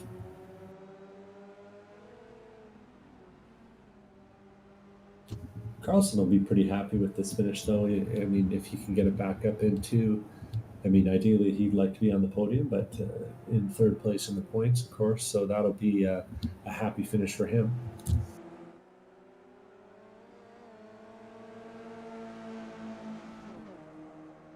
So I'm adding the laps completed to the estimated laps remaining, and I'm getting 54. Therefore, everyone who's completed 26 laps already is going to have completed half of the race distance. That is everyone from Jared Cubitt up, who's completed 27 laps. So that's already looking like 15 drivers who are going to have scored, having competed in this race to punch one more hole in their ticket to get the required number to have their name in the hat to get a free entry for next season. Aaron Thorpe is on pit lane, has completed 25 laps. If he can get out and do 2 more, he'll clear the bar. Come on, Aaron, you can do it. Yeah, that thing does look a little bit worse for wear, though. So we'll have to see if he opts to make it back out there or not. He's currently been on the pit lane for about 10 minutes at this point, and just kind of fallen back 5 laps down now behind the leaders. I can't tell in the dark. Is he in the car? From my angle, it looks like he might be. Hard to say, though. Headlights make it challenging. Yeah, they sure do. No, I don't think he's in the car right now, so he must be waiting on some repairs. He's still connected to the server, though. He's still got his PC running. What about the lead, though? Well, Hall and Albert are still together, though Hall has now taken the place away, as we saw down the front straightaway there. So those two are kind of swapping places back and forth, and it doesn't seem like either really wants to lead for a long time, which leads me to believe that both of them are trying to eke out maybe a little bit more fuel than what they have on board. Samuel Tully was running 12th, has just appeared behind the wall, in need of some repairs. I'm going to wind it back myself to find exactly what may have happened to Tully. Running down the back straight and done a bad shift, or just tried to call it a day? Oh no, that engine goes pop for Tully. So maybe going for 5th and got 3rd? Because that was quite far along down the pit straight. Could be. I don't think that 5th was generally any good in these cars unless you're they're definitely doing 5th. They're definitely doing 5th on the back straight. 6th gear. These are a 6-speed gearbox, and 6th is right out because it's road car ratios. That's what it is. It's on the roadsters, on the right-hand drive ones, it's the 6th gear that's no good. But that's a shame for him. I am also noting that Foweather, after much battling with Carlson, now seems to have been able to make that lead that he was trying to build stick a little bit, and he's actually averaging laps about as fast as our leader Justin Hall right now. So he was the fastest car on track last time, wasn't Foweather? He was 13.2. And as you can see, watching his line through Oak Tree that time, he's leaving nothing on the table. He was millimeters away from that tire barrier as he went around the corner. But so he's pushing really hard and seems to be making up some ground. Perhaps, I wonder if he's tuned into the broadcast, because sometimes they are, maybe overhearing that Nick Love was kind of slackening his pace a little bit, and seeing that he's only 6 seconds behind now. Maybe he'll have a chance to give Nick Love a run for his money. And take away that podium position from him. Though we are coming up on 3:45 in the morning, which means only about 15 more minutes until that sun starts to peek out. I can't wait. What are you going to have for breakfast? I don't know what I'm going to have just yet. We got some people in the... Sorry? White Claw. Oh, mate. Oh, come on. We got some people in the YouTube chat supporting various different drivers. There's a little bit of love for Nick Love, but also looks like we've got a teammate to Clinton Ford cheering him on. and dig into that, because I think you're going to see them at VIR this coming weekend. Mm-hmm. Well, it's a good thing to do. Not gonna lie, my first time ever in a race car was out here, and driven the go-karts and stuff like that. But yeah, getting in a race car was out here at VIR, and just doing the laps and knowing the track better than everyone else at the VIR 24-hour was a big advantage. So props to those guys, and I think it continues to sort of build the rep that folks who know their way around a virtual race car can also handle themselves pretty well in a real car most of the time, at least from what I've observed in my lifetime. So. We want to talk about iRacing brought a millimeter precision laser scanner to VIR and captured every bump and perfectly exactly recreated the dimensions of VIR. It is on the sim, the track, as it was in real life when they visited. But there's another aspect to it as well. It's close enough, it's good enough that if you get the confidence for it on the sim, half of racing is that confidence, even if it's not a perfect one-to-one translation of the skills from at your computer monitors to in the real world. At least having a little bit of confidence at the real track to start you off can put you in a better place and a better state of mind. Oh, it makes a huge difference, and the unless millimeter you're perfect through the climbing S's in your first lap. Exactly that. But I was going to say the millimeter perfectness of the stand cannot be underestimated. So if you've been out here a few times before, you'll know you're going into roller coaster at the top of the hill, right at the back end of the back straight, and if you turn right and you get it just right as you're tracking out into the left-hander, there's a little bump on the inside right before you hit the curbing on the left-hand side of the track. And I was using that as my reference point to turn in for the left-hander there. Wouldn't recommend the line that Justin Hall is trying out right now, but it seems to be making it work for him. But anyway, there's a little bump there, and I was using that as a turn-in reference. And I went to the real track after doing a few hundred laps in the sim, trying to prepare myself for this crazy thing. And sure enough, that bump was right there, and the confidence was all that was the moment where I was like, oh, this is the real deal. Like, it's not just a really good video game. So and then we went out with a bunch of sim racers in the dark, in the rain, and we made up 6 laps on the class leader, 3 laps from behind, and then 3 more laps with the next guy in the car. And put ourselves 3 laps up on the class leader, and it's just a bunch of sim racers knowing the track better than anyone else, because we can feel it all, right? So it was certainly a valuable tool for me, getting my feet wet in racing real cars with the simulator, for sure. 40 minutes to go, and pit lane is a little busy again. On pit lane for the second time is Clinton Ford. For the third time is Peter Zhang. Clinton Ford's out, so I think he's got the fuel he needs, and that kind of answers the question, because Chris Knisley's also pitted for a second time, so those really early stoppers are needing a second run through the lane, and that might not be good news for Simon Foweather, but given he took on board the same amount of fuel as Keith Carlson, so maybe 4th and 5th could be headed to an extra pit stop in the last 10 minutes or so of the race. We wait and see. Everyone might be headed to a second pit stop. I don't know, but certainly shorter pit stops for those drivers than those who went super long, like Hall and Albert and Nick Love as well, I think. Andrew Kosick as well, to be fair. Mm-hmm. Yeah, some of those folks that took a little bit more fuel will definitely have an advantage.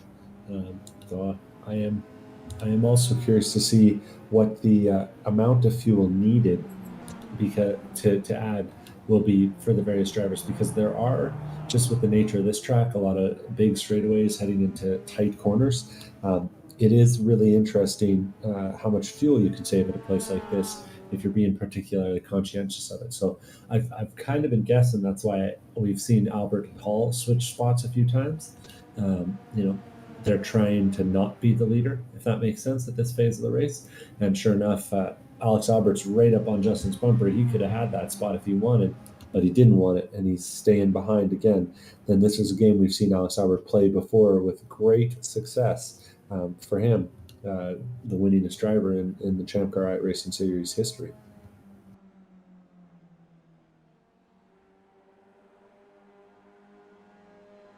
Still seeing a predicted total lap count of 54,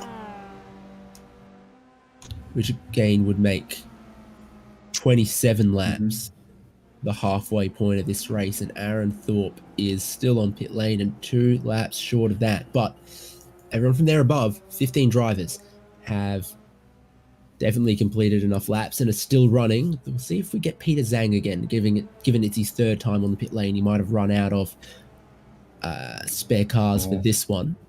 Yeah, I think we've lost him. I'm seeing him. Oh, so we have, yeah. Seeing him disconnected too.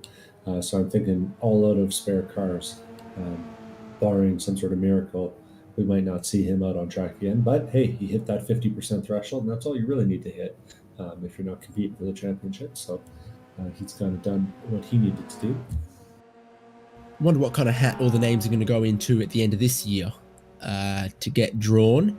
I don't know whose hat it was at the start of this year when last year's prize was drawn, but Bob Varsha put his hand in and pulled out a name, and I can't remember whose name it was. I was hoping that you wouldn't say that. Oh, no. I keep giving you the dirty work, don't I? Yeah, no, you can throw the trivia questions at me all you want. I won't ever have the answer anyway. Yeah, sweet. Nonetheless, sweet. Someone got it. A ChampCar member and someone deserving, shown up to plenty of races last season and thrown their hat into the ring and had a bit of racing and hopefully learned something. Aaron Thorpe's just disconnected from the race as well, 2 laps short. Oof. That's harsh for him, but sometimes the car's so broken you won't be able to fix it in time, and that could very well be the case for him. Down to just 15 runners, though, it looks like at this point. So a quiet track out there. Normally we're used to seeing like 100 in the ChampCar real series, and at least 20 or 40 in the iRacing series. So quiet one out there today, but probably reflects just how challenging it is to do this kind of race on a random Wednesday night.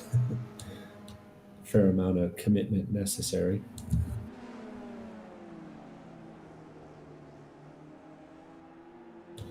And outside of the top 2, things are pretty quiet on track.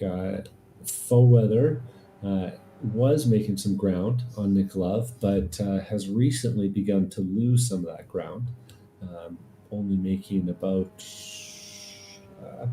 losing a couple tenths on average through the last few laps. So Love has found another gear, perhaps recognizing the threat he was under.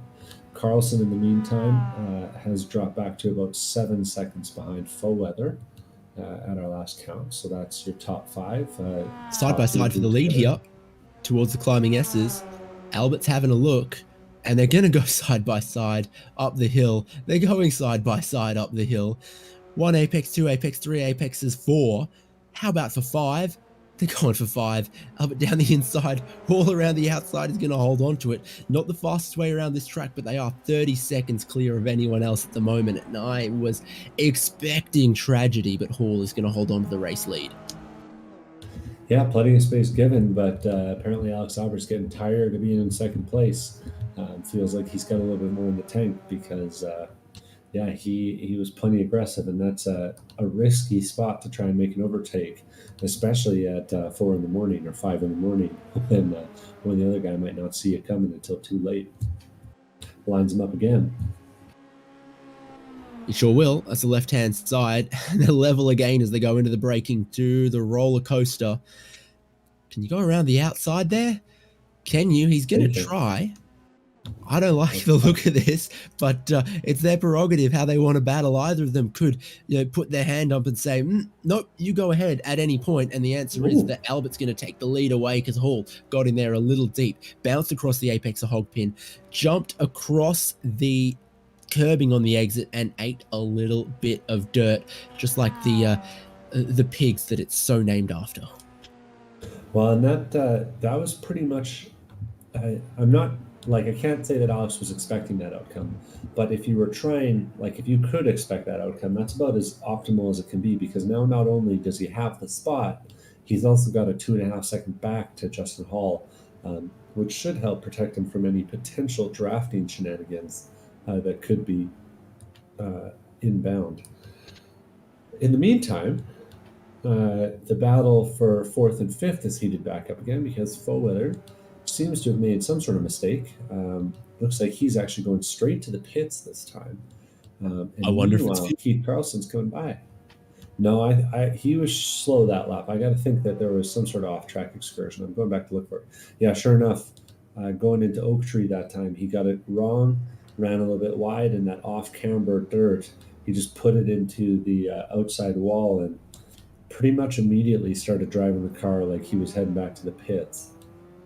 So hopefully he had his fast repair saved, and it does seem like that's been the case because he has about a 1 second or a 4 second pit stop there and is back on track, but that will have cost him significantly. And looks like by my count, maybe 21 seconds behind Keith Carlson now. So he's going to have his work cut out for him to get back into that 4th place position. But again, no extra fuel though. He didn't look like he thought he needed any extra fuel, which was interesting to me. So either Albert and Hall have slightly overfueled, or these guys have saved a lot more, or they don't know what they're doing. 3 possibilities, and we will find out at the checkered flag. Find out the same thing about the commentators before the end of all of this if we're not careful. But on track, only other battle I see that's a little bit warm is the one between Kruger and Tully. That's the 9 and 15 cars battling for 11th and 12th place. So we head down the back straightaway. Kruger has had his fair share of issues, but is now chasing down behind Troy there,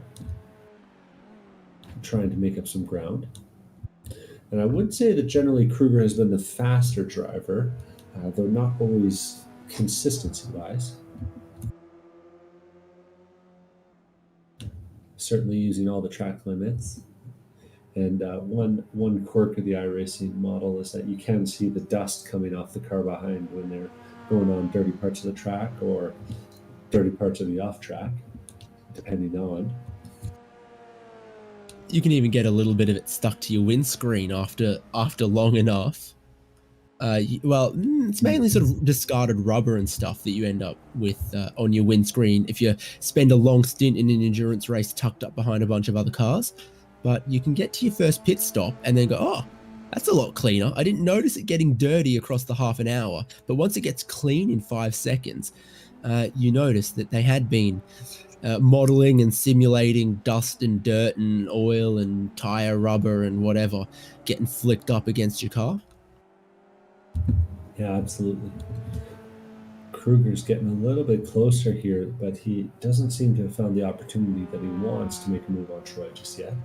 Watch him go up the short chute under the bridge and into the upper S's.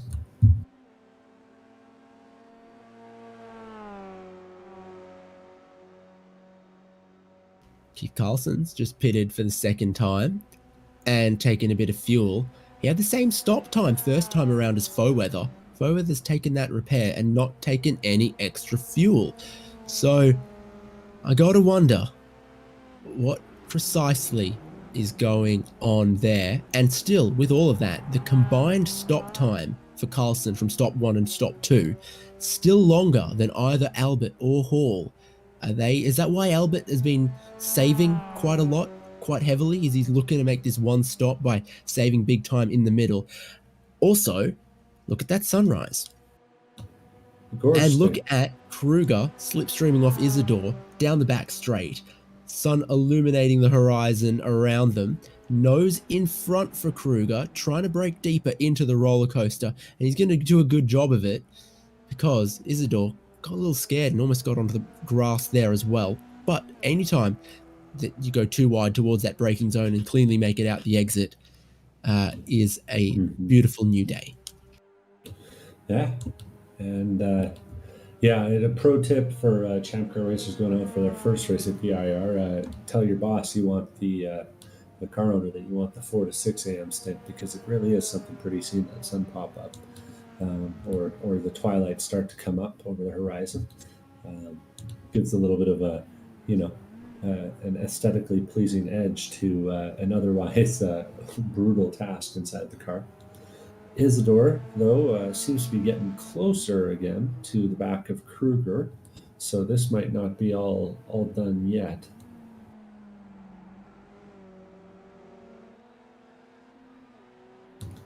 But that is interesting to note regarding the fuel there for Carlson. I'm wondering if Foweather stopping, maybe Carlson didn't see what caused Foweather to stop, and so he assumed that Foweather was stopping for fuel, because they are both safe to the guy in sixth place, which is Chris Nicely. And so maybe he figured, well, I'll stop for fuel too if Foweather's going to do it, but didn't have the context to see that that was only a stop for a faster pair. And in the meantime, Carlson now, because of that 16 seconds on the pit lane versus Foweather's 4 seconds, is a few seconds back of him on track, around about 12, 15 seconds. So interesting to see how that one's shaken out. And ominous signs for the leaders if they are going to be short on fuel.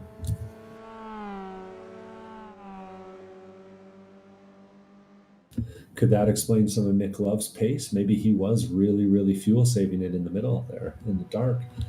Take all the risk away, save a whole bunch of fuel in the dark, and then you don't have to make a pit stop, but the leaders do. I mean, it's possible. We only got to wait like 20 more minutes before we find out who's been clever and observant. Sun's almost all the way back out there now. 6:10 rolling around. So Sim looks like they've got it more or less right by the time that twilight comes up. I thought twilight was only in the evening. Isn't this dawn? Oh, I'll give you that. This man teaches children, but at least mainly not in English, right? Yeah, there you go.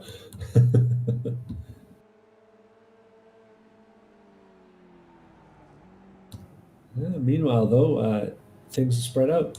Justin Hall has now dropped back a fair bit, not just the initial 4 seconds, but closer to 6.5 seconds from Alex Albert, as both of them have had to work their way through some lap traffic.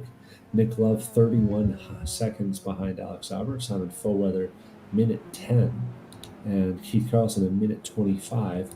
And the last car in the lead lap is Chris Nicely, 2 minutes and 5 seconds behind Alex Albert, which means in real terms he's just up the straightaway from Alex. So Alex will be looking to put him a lap down, and then there were 5. Oh, and Cubit's run a little bit wide here. Oh, he keeps it in the grass though. That was spooky moments for Nicely. Never want to see the other guy just bail straight into the grass when you're going through a roller coaster. Ominous thing, Yeah, you see him go, you don't know when you're going to see him come back. Exactly. Where and how and in what state they're going to rejoin. Same thing happening for the leaders. Alex Albert one side, Justin Hall closing up to go the other side, or what's going to happen here? That looks like Cubit staying all the way to the right-hand side. Cossack through first? Yeah, that's yes. Cossack, yeah. And then Justin Hall is coming up on the both of them, yeah. And it can be a little jarring, in a long race like this, especially with all the different lighting conditions you see out here, it can be a little jarring to go from having that other driver illuminating the track for you to having to remind yourself of where everything is in the dark again. So I wonder if that's affected Justin these last few laps. Regardless, both of them still running pretty impressive pace for having 25 lap old tires at this point. 2:13.5 last time by for Justin, and a 2:13.6 last time by for Alex.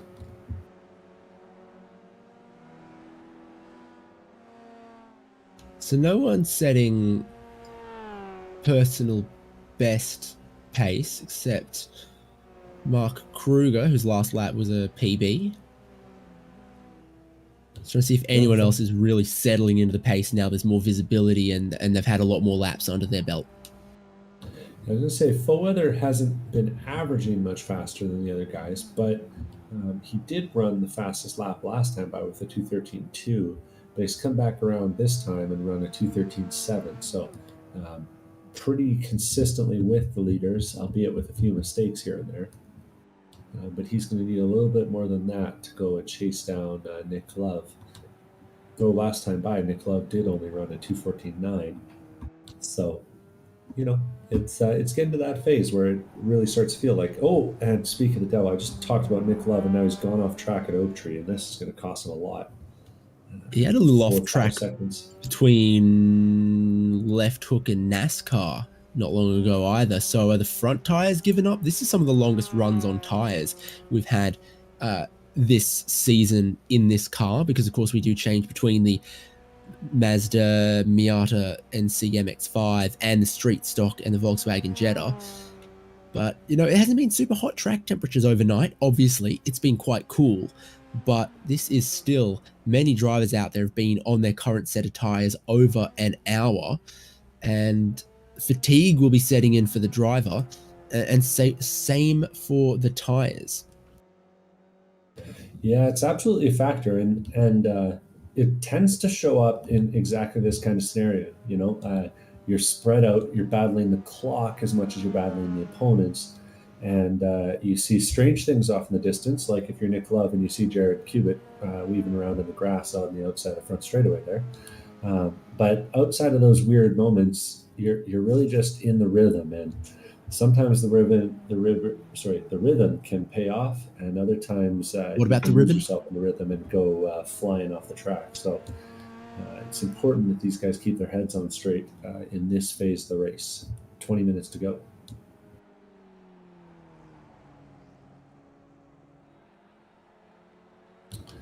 Absolutely. Has just come on Rachel Cossack, who's had herself knocked in the corner there. Oh, that is quite a little expedition, isn't it? Yeah, that's been outside. That's been back across the track inside. I'm not sure entirely what happened there with the leader. Was that? It looked like she almost managed to roll the thing. I'm not sure entirely how that happened. Out wide, that was buries very itself impressive. in, and then the rejoin, it grips up and really wants to become a two-wheeler or something. I'm going to chalk that up to the sim being millimeter perfect and not, micrometer perfect, because that seemed a little improbable to me. But nonetheless, all the cars still circulating.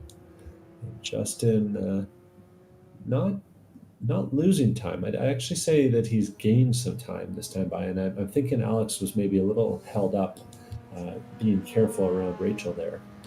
But either way, this time by, Alex is going to run a 2:14.6, and Justin's run one of the more standard 2:13.6s that we've been used to. So he's eaten a second out of that lead that Alex had on him. Luckily for Alex, he's got to go 5 more of those before it becomes a real problem. And little things start to become a factor at this point in the race. So I'm noticing from my end that Justin seems to have a little damage on the right rear quarter. Otherwise, a pretty straight car. Alex, on the other hand, that car looks pretty immaculate all the way around. So I'd say the edge is Alex at this point. A few extra hundreds for him there. There's only one problem with it. There's an extra dipstick in the driver's seat. No, he's an all right bloke. But one thing you will notice now that we are racing into the day and that car has been doing more than 90 minutes of lapping around here, and quite a bit of it right up behind the bumper of Justin Hall, is he has started picking up some of that rubber that's on the windscreen and on the nose of the car, and to start to get that endurance racing look to the car the longer we go on. Oh, and of course I've jinxed it for Justin. So Justin's gone and taken it through Oak Tree that time a little bit extra wide, and done the classic all four tires off, Tokyo drift, and get it back on the straightaway and pin the gas like nothing happened. But something did happen, and that's cost him some time. So now he's back out to about 6.5 seconds. Yeah, So a about little ebb and 2 flow. seconds lost to that for Hall. Well, and it's tough. It's tough going at this point in the race. It's also this is my experience, but I found that the simulator. Now I don't have a direct drive or a motion rig or anything like that, so maybe my immersion isn't quite up to snuff. But I'm so much more physically engaged in the real car, like the demands, the just getting thrown around in the seat and stuff like that. Well, hopefully not thrown around too much if the belt's on, right? But you know what I mean. Without that, I find the long stints in the sim car can be more mentally tiring than the long stints in the real car, um, albeit without the physical edge, because you just don't have that sort of connection to what's going on around you. The adrenaline isn't pumping quite the same way. So something for these guys to be overcoming at this point. Watching Keith Carlson take the wide line at Oak Tree as well, that time through. Goes all four tires off, but manages to keep it going. It could be that part of the track is just getting a little warm too. Is facing the right way for the sun to beat down on it pretty good. Not to mention track temps will be starting to climb back out from how cold they got overnight, so could be a factor in the handling for some of these guys that they're not expecting just yet. I reckon Oak Tree for Carlson there was about twice a Justin Hall, but about half a Rachel Cosick. If we're talking about how fully committed out wide you go, Carlson obviously lost more time than Justin Hall, going quite a bit wider there, but didn't manage to clout any of the barriers. Well, and the tricky thing with the NC around there is that if you get it right, you only brake once and you roll just a boatload of speed into the Oak Tree, and then you bleed it all off by just cranking in as much wheel as you can and scrubbing it all. But if you get it wrong, then you need to brake a second time for Oak Tree, and you get the timing wrong on that, and then all of a sudden you're a mile off the track. So certainly an understandable mistake for those guys. Right, it keeps turning and turning, and it gets tighter and tighter, and you just gotta come in there with lots of speed, like it's going to keep turning, because if you don't, you're losing a fair chunk of time through there. But if it doesn't quite grip and doesn't quite turn how you're expecting, that's how they end up catching some of the outside tires on the wrong side of the curb and on the grass, and rearranging the beautiful surrounds of VIR in the confines of the Armco, though. Luckily, as far as I know, they don't make you pay for the grass out here. It probably grows pretty quickly here, wouldn't it? Rainforest and all. Yeah, fairly humid, plenty of rain, plenty of sun. I know the tobacco sure seems to grow like grass. It does. So looking at our grid, I'll just do a quick rundown of where we're at with 15 minutes to go. Of course, Alex Albert, Justin Hall 1 and 2, Nicholas Love in 3rd, Simon Foweather in 4th, and Keith Carlson in 5th. The last car on the lead lap is still Chris Nicely, and he actually has been running very consistently as of late, so not losing tons of time to Alex Albert, maybe a half second a lap. But that's kept him on the lead lap for a fairly long time now, and we'll see if he might be able to stay there till the end. First car lap down is that minty-colored car of Andrew Cosick, and he's got himself a decent little gap back to Neil Hancock, say about a quarter of a lap. And then Neil Hancock and Clinton Ford are still in it a little bit, though. Ford maybe 10 seconds behind Hancock. Kruger about the same gap to Ford, and then Isidore about the same gap to Kruger as we get down to 10th and 11th place. Sam Tully showing up pretty well in his first race, going to be in 12th place, which is exactly where he qualified. So we'll see if he's able to hold on to that till the end of the race. Rachel Kosick in 13th, Jared Kubert in 14th. Peter Zhang has found his way back to the simulator. Just kidding, he's off track. And Aaron Thorpe, Scott Grinnell, David Palermo, and David Warden are all DNFs at this point.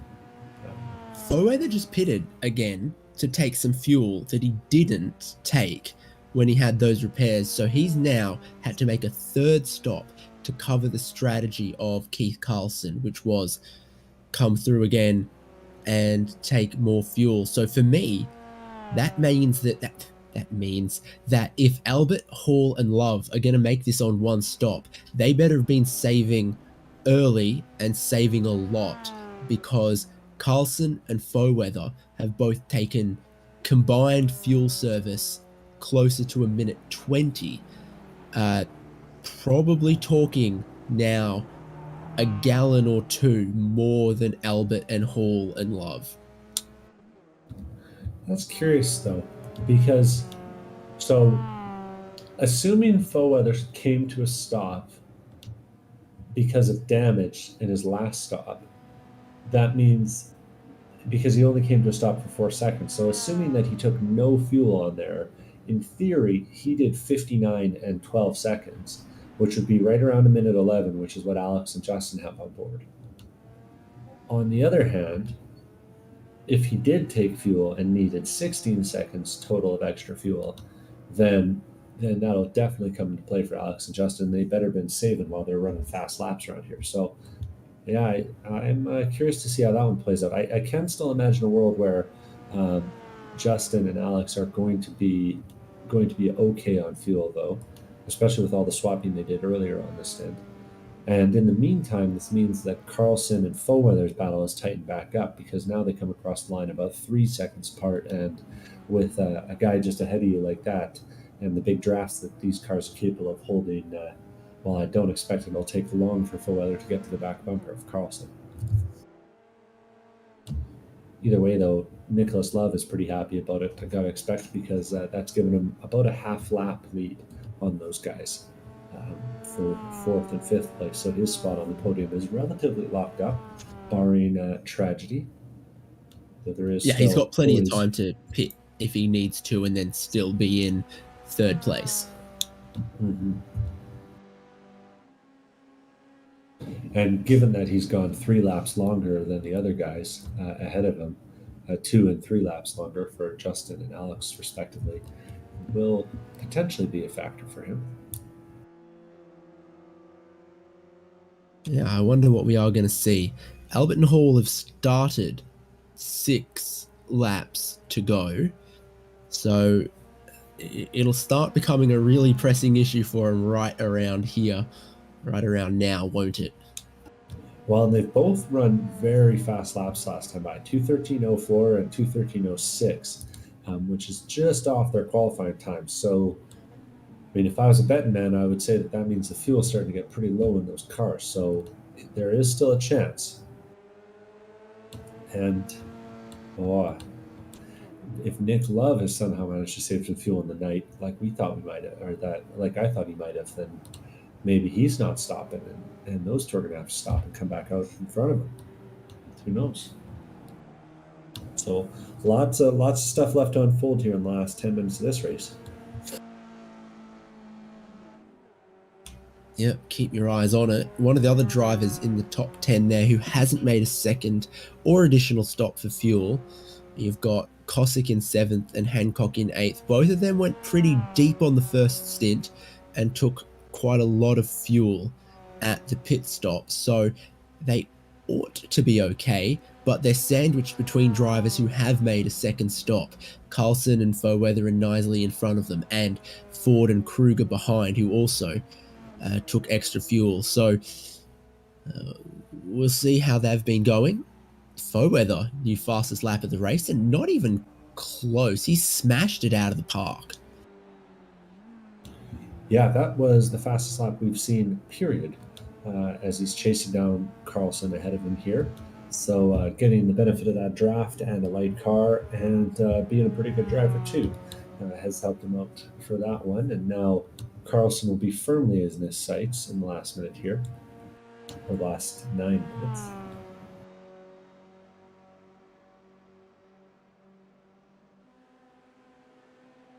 It's 5 laps to go for Carlson and Foe. There's 5 laps to go for the leaders as well, but just watching Foeweather range in on Carlson. Foeweather's been through the pit lane 3 times, once for fuel and tyres, once for repairs, a 3rd time again for fuel, and now he wants 4th place back from Carlson. 4th is where Foeweather qualified, and he's looking for it again.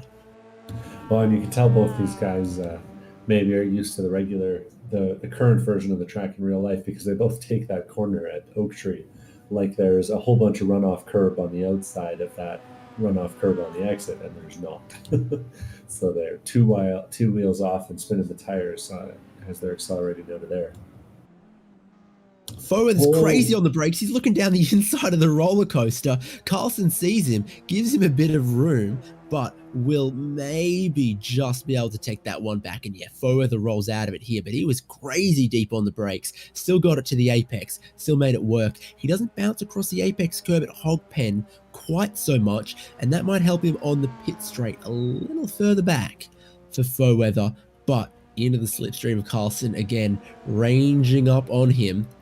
The number of laps counts down because there's only 7.5 minutes left to this one. It's been almost 2 hours, but we are kind of shaping up for a bit of a last lap sprint between these two. Still looking for another way for Foeweather. Well, as I say, Foeweather's not wasting any time. He doesn't want to leave this to the last lap, it sure seems like. But he's also pushing like crazy here. 2 consecutive laps in the 2-minute 12s from Foeweather. He's just found a second wind or something at the end here to really, really push on, and the pressure being applied to Carlson is pretty ridiculous right now. Yeah, going outside on the S's here. Looks like he wisely lifts out of it and decides to follow him up the upper S's.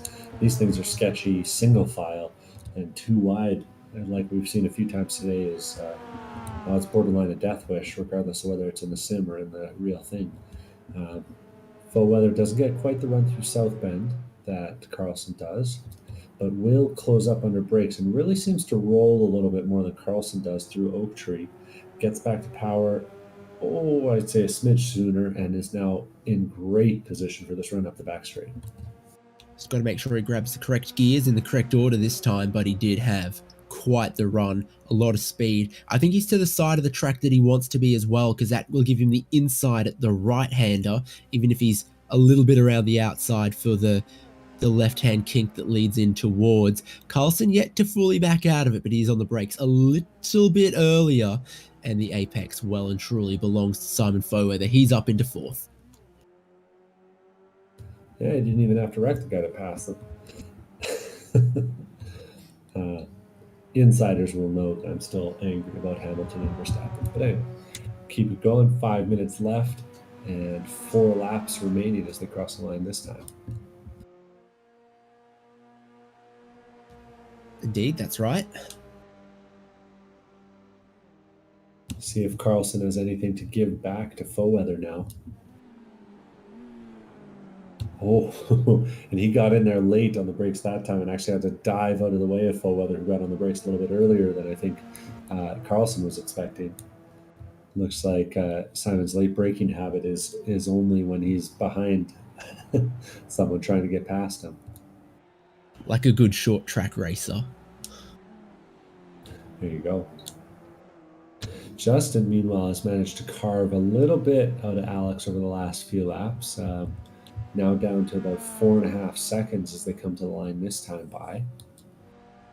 Maybe there's something to be said in that battle yet. So last lap for Hall, a 2:12.8. He crosses the line, another 2:12.8. He is pulling a little bit out of Alex Albert, but is it going to be too little too late? Because there's only 3 laps to go for the leaders. It's 3 to go for Albert, 3 to go for Justin Hall. Nick Love's still got to come a bit further around till he starts the same lap. But the way it's going right now, 3 to go, Hall needs, a second and a half this lap, a second and a half the last lap, the next lap, and then he'd be still a second behind Albert coming to the white flag with a lot of work to do on the final lap. That is, monstrous task, even if he's up to it and he's feeling good with the car right now and feeling good with himself and ready to apply some pressure. He's 5 seconds back with 3 laps to go. That's still a lot. Yeah, it could be helped out by a lapper or by a mental error though at this point in the race. So we'll see. We'll see if that ends up closing up any more. Doesn't look like he's making much ground this time. It's Chris Knisley, the lapped car in between them. He's only just gone off the lead lap. And Foweather's holding on in the meantime, for those wondering about 4th and 5th. Still holding. Carlson a few tenths behind him, maybe as much as a second by this point.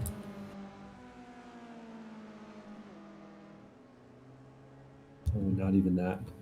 Pretty close as they get down here to turn number 1. And through this section of the track, and they got Cubitt rejoining. And Cossack too on the outside. This is exciting times to be alive if you're in 4th and 5th place. But it seems like through this half of the track, Carlson's pretty equal. But as soon as you go onto the south course, which is everything basically upper S's and beyond, it seems like Foweather does have a bit of an edge in terms of pace through that half of the track. And both of them last time by deep into the 212s, 212.5 for Foweather leading, 212.6 for Carlson. And that would have been good enough to put them in 3rd and 4th in qualifying. So pretty impressive lap times from both of them. Even with our accelerated time, it's only 9:30 a.m. or so for the in-session time, and the track is still quite a bit colder than it was in qualifying. But think of how much wear and tear and use they've put through these tires across 2 hours. Some of them last pitted, Albert and Hall last pitted 34 and 35 laps ago, and that was even after Foweather and Carlson put on the tires that they're running right now. Well, and I have seen Alex make a little mistake. He put 2 tires off on the exit of NASCAR there. Don't think it cost him a ton of time, but keeping an eye close on that battle there. Of course, you have to. Still 5 seconds or give or take there between 1st and 2nd. It's going to need to be a mistake from Alex Albert with only a lap and a half to go for Hall to close him down. The best battle is still Foweather and Carlson. Foweather's using all of the curbs through the exit of the final corner and the remainder of the lap, following the shortest run along down the pit straight, but Carlson is right in the slipstream behind him, currently going 1, 2, 3 miles an hour faster using that slipstream, and that's a brisk walking pace. He's walking that gap back down is the difference in speed. But then eventually it comes to a breaking point at turn 1, and I take your point through some of the corners, the far end of the circuit. Foweather just has the edge over Carlson. Oh, and Carlson's really throwing it into NASCAR there. Does seem to have made up some ground doing that, though. And they have some lap traffic coming up ahead, too. That's Troy Isidore. Troy usually got his head on a swivel, so I don't expect he'll be much of an issue, but you never know at this phase in the race. Start of the last lap for Alex Albert. There's 20 seconds left on the clock as he crosses the line, so they would have been waving the white flag for him. And Justin Hall's also 5 seconds back. Next time Foweather and Carlson come around, they're going to get that white flag as well. They're both only 30 seconds shy of falling off the lead lap, so they're going to be, have to wait that 90 seconds further before they get around to take the white flag, and then the same thing for the checkered flag later on. Carlson's got a good run that time through Oak Tree. Oh, but Foweather runs it a little wide, but still manages to roll even more speed on the exit. And he's got a draft, critically, he's got a draft here from Isidore ahead. and that'll help keep Carlson just out of reach.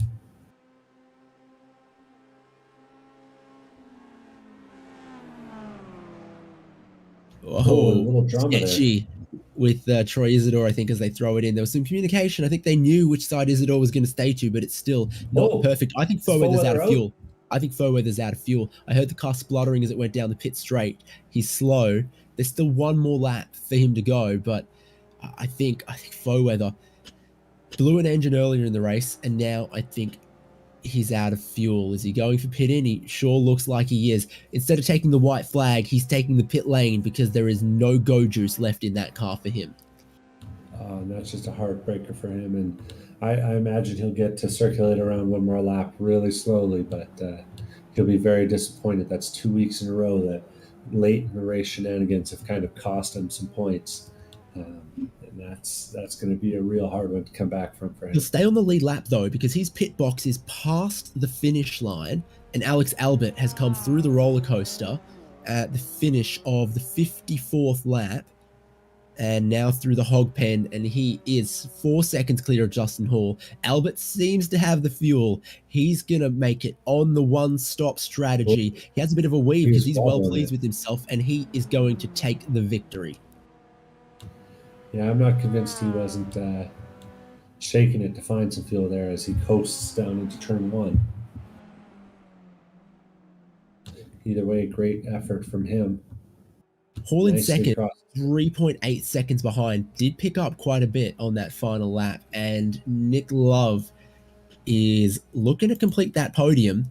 He's not going to feel any pressure from Keith Carlson, who's almost a minute back. He's not going to feel any pressure from Simon Fairweather, who had to pit coming to the white flag. So from the win in Long Beach last round, Nick Love is going to finish on the podium at VIR and continue his good run of form. I gotta imagine that that's going to put him back up on the podium points wise, stealing some from Carlson that time, who ought to be bringing this home fourth. Gotta think. Well, yep. Carlson is 50 seconds behind Nick Love, 30 seconds ahead of Simon Fairweather. So barring him running out of fuel, he'd get fourth place, but it's all downhill to the finish line from the roller coaster, except slightly uphill once you come out of hog pen. But no worries at all for Keith Carlson to get fourth. Simon Fairweather, as we mentioned, last car on the lead lap.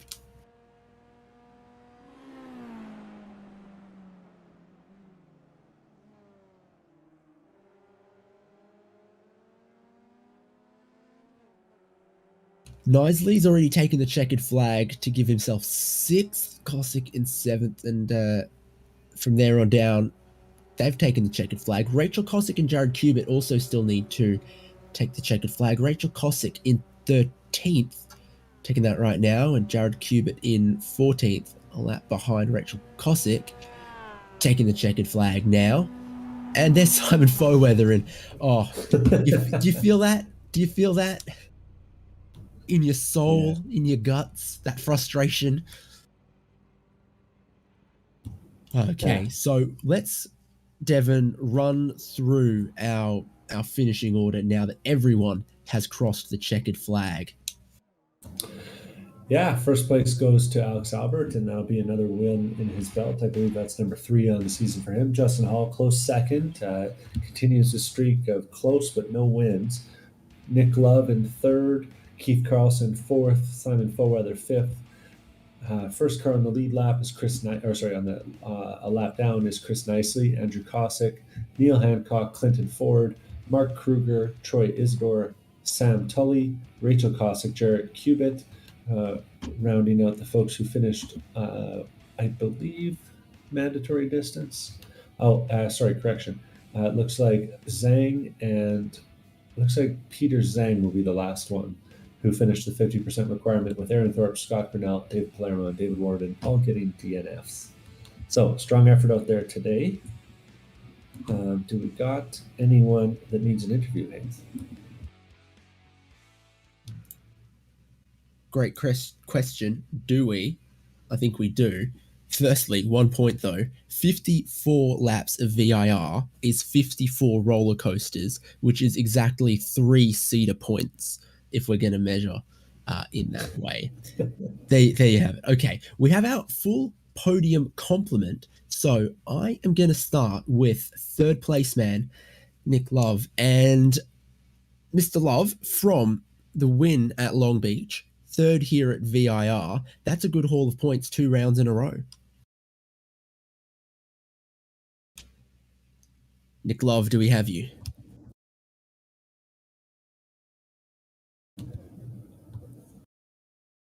Hey, can you guys hear me now? We can now. Yeah, I was hoping for a bit more tonight, but I'll take it. Justin and Albert are just so fast. This is a tough one for me. You're one of a few drivers to make it on one stop. Any worries about the fuel? What was the strategy across this 2 hour race? Because it obviously was different and some longer stops than I guess we'd be used to seeing. Yeah, so I was planning on running a bit longer, and then I ended up hitting the tire wall at Oak Tree and had a bit of alignment damage that really slowed me down for a few laps, and I just got really just needed to pit quickly, get that fast repair going, and so I just took as much fuel as I could. Fuel saved in about the middle in the night stint, and then once it seemed like Simon and Keith were both catching up to me, I started to try to push and just push to the end, and ended up with maybe 0.2, 0.3 gallons left. Tell us about that accelerated weather though, because obviously we started at a nice evening time, raced through the night, and then into glorious sunshine. Does it make 2 hours feel like it was half a day? Oh yeah, in the real ChampCar races at VIR, that stint where the sun's coming up is definitely the best, and that's something I think everyone should drive at least once in their life.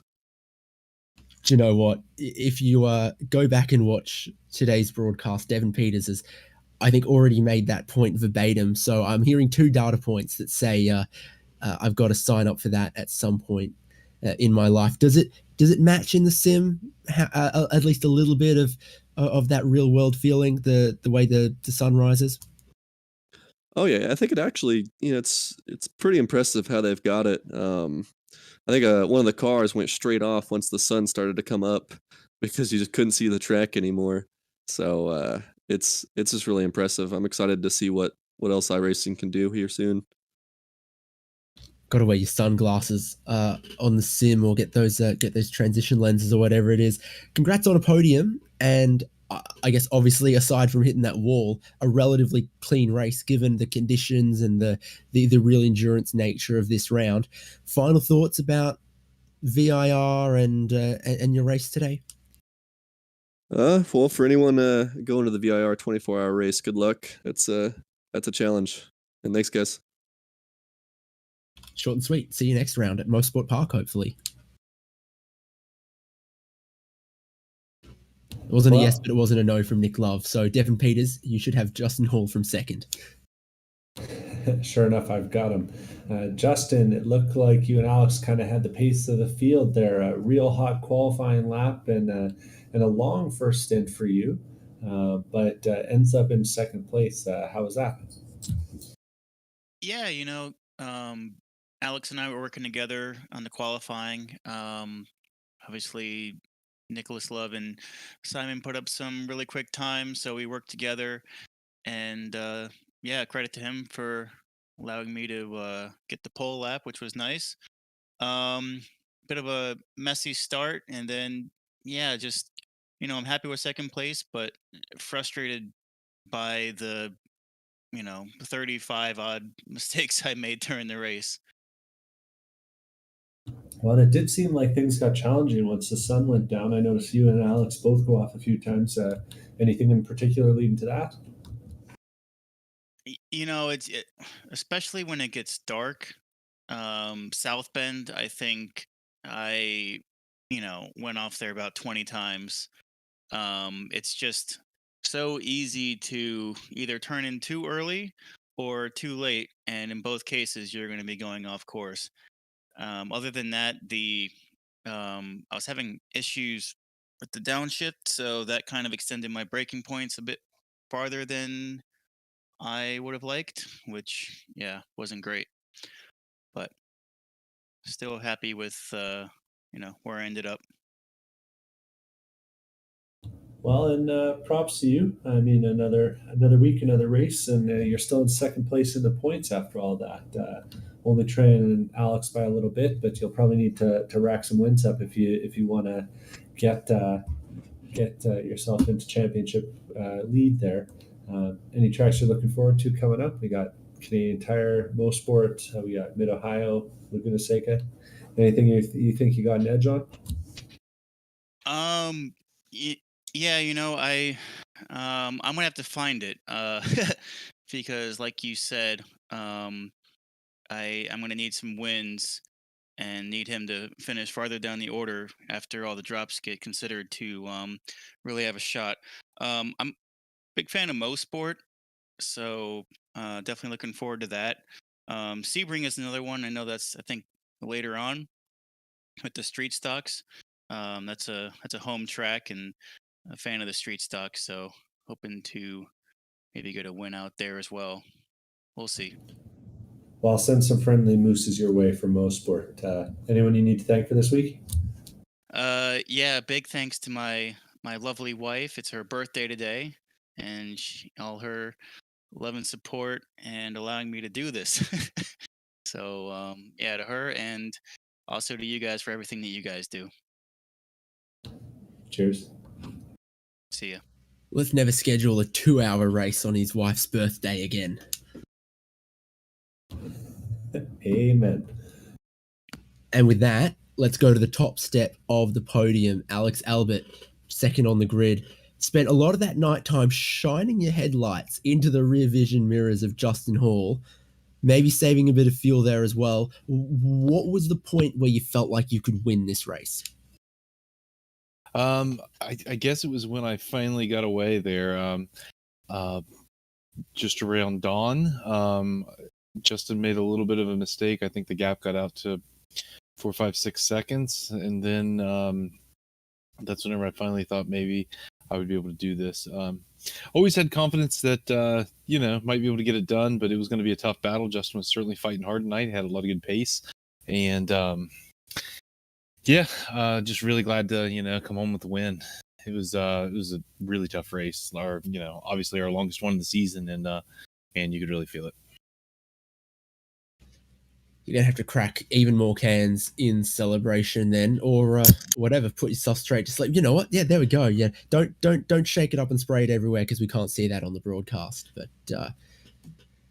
anyway, what do I want to say about the racing? I mean, fast repair available for everyone. A lot of drivers used it. How close were you to needing it? Did it get used? Yeah, I went ahead and used it there at the stop, or at least I left it on. I'm not even sure if it used it. I had made contact with. Well, actually, I think all of my contacts were after the stop. Yeah, I got into Justin there in the night in Oak Tree, curled up the back of his car just a little bit, and I thought might have wrinkled the front of mine, but looking at it post race, it looks good. I also ran my passenger side door on the barrier there by Oak Tree at one point, cutting it a little too close. Was afraid that might give me a meatball, but luckily we got away with it, and the car again didn't seem to be damaged. So, yeah, really glad that Mazda builds such a strong little car. Built Mazda tough, allegedly. A lot of laps in the dark, and that's tough for these cars around a large circuit like this where it's dark. There's no real natural illumination. But which corners in particular do you think became most challenging as the sun set? I don't know. Turn one is, I mean, they're all kind of tough in the dark. They're all a little bit tougher. I think maybe turn one, the roller coaster struggled a little bit there. It seemed like we had a couple ops in the dark at South Bend. So the S's are always kind of tough in the dark because you're rising and the way the headlights are. So I would say a lot of places, probably if I had to pick one though, roller coaster and the hog pen were probably the toughest spots. But that's why, I was trying to stay with Justin. I actually found it easier to, as you mentioned, I was saving fuel behind him. He tried to undercut me there on the stops. So instead of trying to push out and overcut him, we just went ahead and covered the strategy. And then the crew just cut it real close on fuel. It allowed us to get that gap, though, right after the stop. I thought we might be able to hold that. Had a little bit of trouble with, traffic, made some mistakes. Justin got back up there. So then at that point, I wanted to follow him, make sure we had enough fuel to push hard at the end if we had to. And I found it easier to see the corners if I could use his headlights and mine. Double the lumens, double the the points of light. Any plans this weekend?